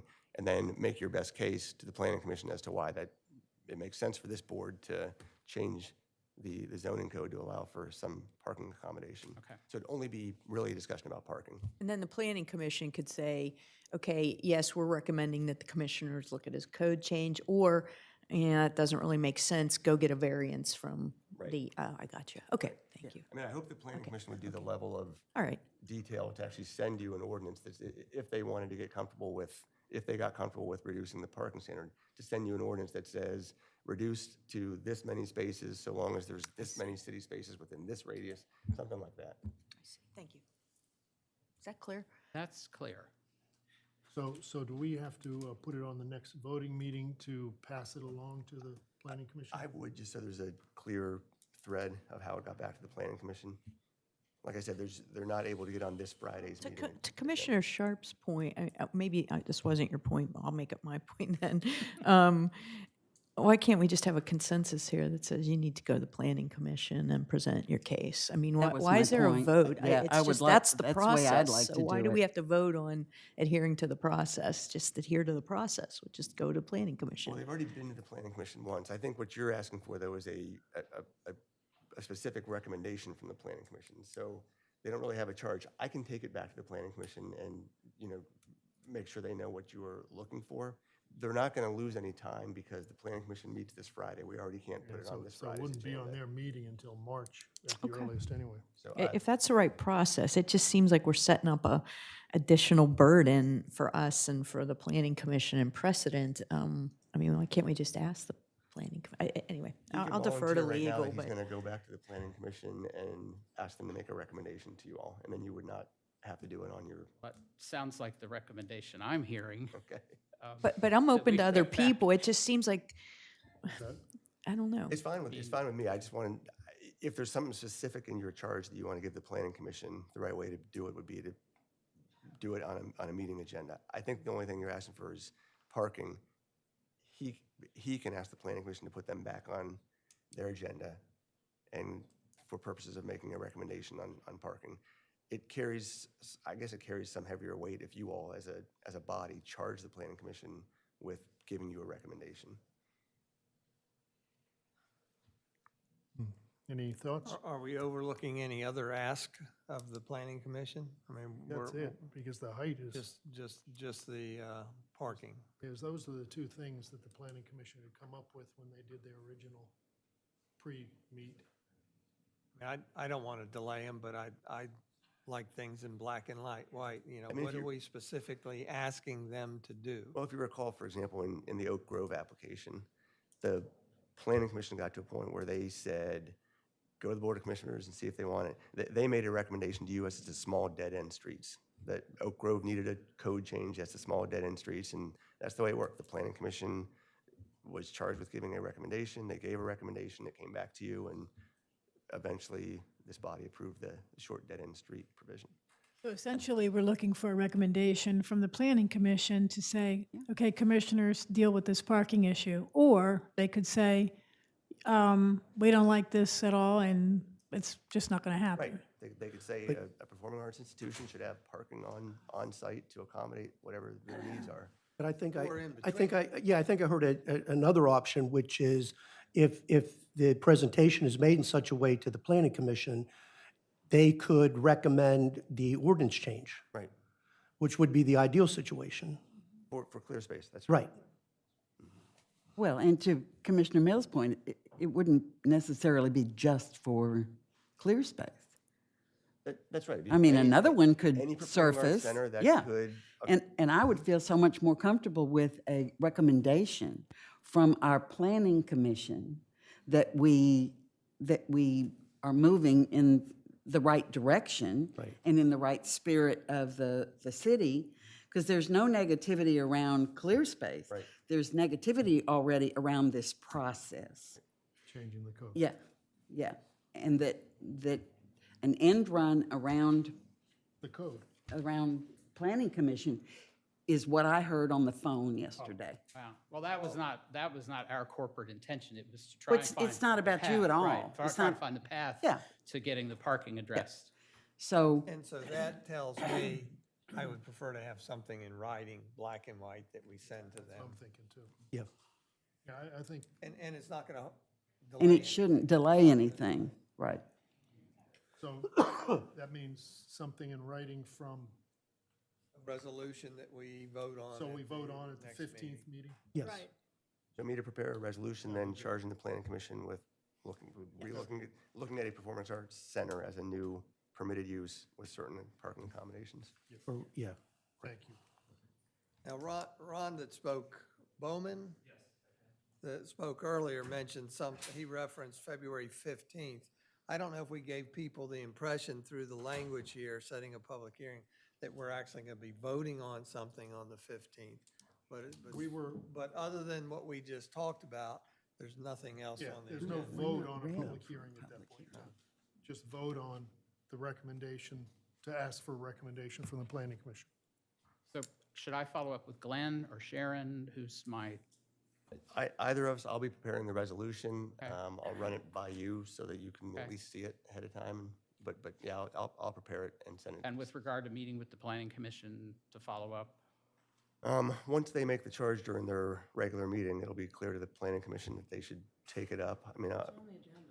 Well, the clear space discussion is on their agenda. oh, So Glenn, you'll be at that meeting, right? I My will. point, it's I on will the be. agenda for So- the Clear Space is planning on- commission Okay, meeting. so let's step back. And Clear Space is on the agenda for the planning commission's meeting. tomorrow? Oh, it Friday. is? For Friday. How's it? Yeah, how's they it said for a noticed? status report. Oh, Well, this is a status report. So I in didn't other know words- that. In other words, you weren't, The agenda. you're not intending to be there. They're putting it on the agenda for just a brief status report. So, Well, that makes sense based on what we're doing here. So they're. That's they're- their discussion Friday. Yeah, so So they're- Glenn, since you'll be in both places, isn't it easy to express our sentiment? It is. It is, and their agenda actually is noticed for, I mean, their agenda, report, discussion, and possible action concerning those activities or activities taken at regular workshop meeting of the mayor and commissioners that directly relate to the planning commission, including but not limited to, and then subsection 1 is clear space, theater project, comma, possible code change and setting of public hearing. So I think they can discuss this Friday. so can you right I'll be now there. write something That we can vote on. to summarize what we just said? I will. Now? So that we can hear it and then you can massage it later, but write a brief on what you want to ask them, and then I would feel comfortable presenting that at the next planning commission. I will do that. Because they do have an agenda item that says, report, discussion, and possible action concerning those activities or actions taken at the regular workshop, or at the workshop meeting of the mayor and commissioners. I don't disagree with that, but So just to be clear, Commissioner Mills, and you're saying that if we agreed on language that Glenn could take to the planning commission as part of their agenda in their upcoming meeting, if we agree with that right now, that's the action. We don't need to come back and vote on that language on February 15th, correct? Is that what you're saying is a possibility? Okay. That seems to make sense to me to save everybody's time since it's on the agenda I already. mean, I would say that I doubt the planning commission is going to take this up and make a recommendation Friday. I mean, we'll be able to introduce it and let them Right. put it on their plate, but, Right. you know, they don't have materials or they haven't been you thinking. could advise, and if you felt more comfortable, then we could still vote in a formal resolution, but at least advise them at their Friday meeting of what transpired at this meeting. I would suggest you attend that meeting too. Yeah, I duly noted, Mayor. All right, while you're writing that up, let me go right into if there are any other things for, Thank you all for your time. thank you, Wesley. Thank you. Commissioner comments, just a couple things. Our next meeting is the 15th. We've got our budget meeting at noon on the 15th and our regular meeting at 3 o'clock. And then on the 4th of March, we're going to have an 8:30 meeting, the personnel discussion, then 9 o'clock workshop, and the 1 PM budget. And that's on the 4th of March. And as far as agenda items, we have, I guess it's the next workshop, the mixed use. Yeah. That's going to be on. Also, I've started a draft of an ordinance for expressive activity. Will that be also, could that also be on the? For what? Calling it expressive activity. It's the right to free speech, right to assemble. Modification of the. Not a modification of special events, but a separate one. I'm leaving the police officers' ordinance alone. This was B. But I've passed this on to the city solicitor. He is well aware of it.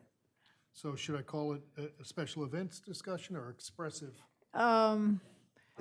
It's different. I mean, it's a different chapter and. Yes. Expressive, what was that other one? Activity. Okay, discussion. That'll be at our March workshop. Thank you. Mayor, one other topic I'd like to bring up, just something that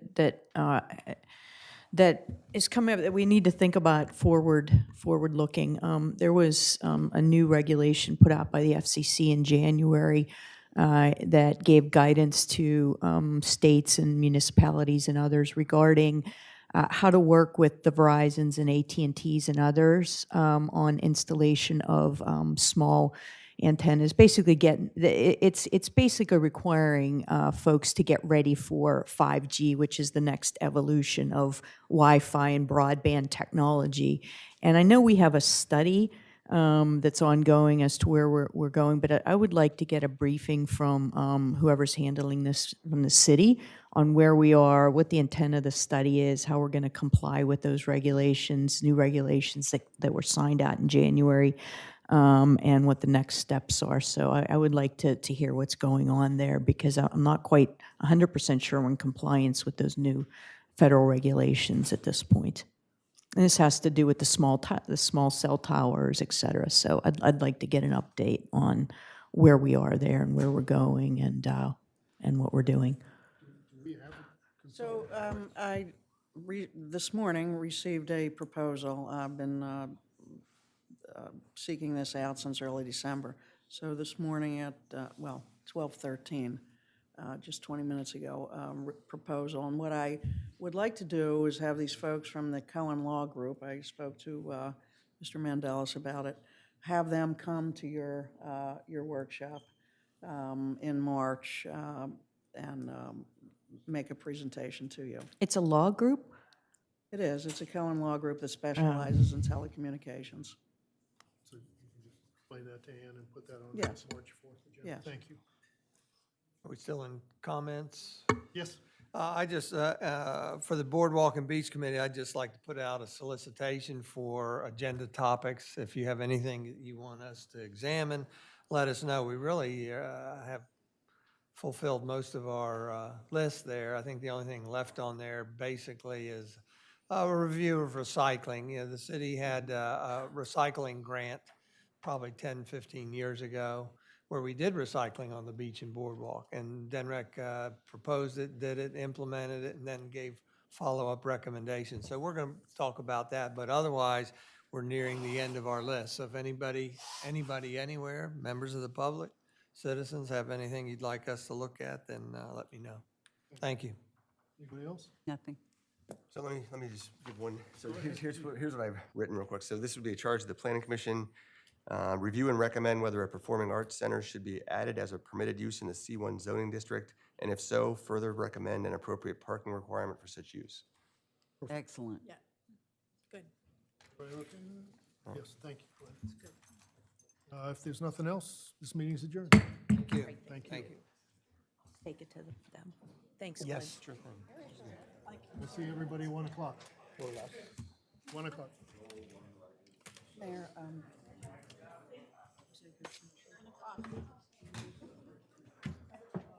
Thank you for your help. Sure. Absolutely. Absolutely. Personnel Committee meeting. There's not even one scheduled, is there? At 8:30 on. Yeah, I think that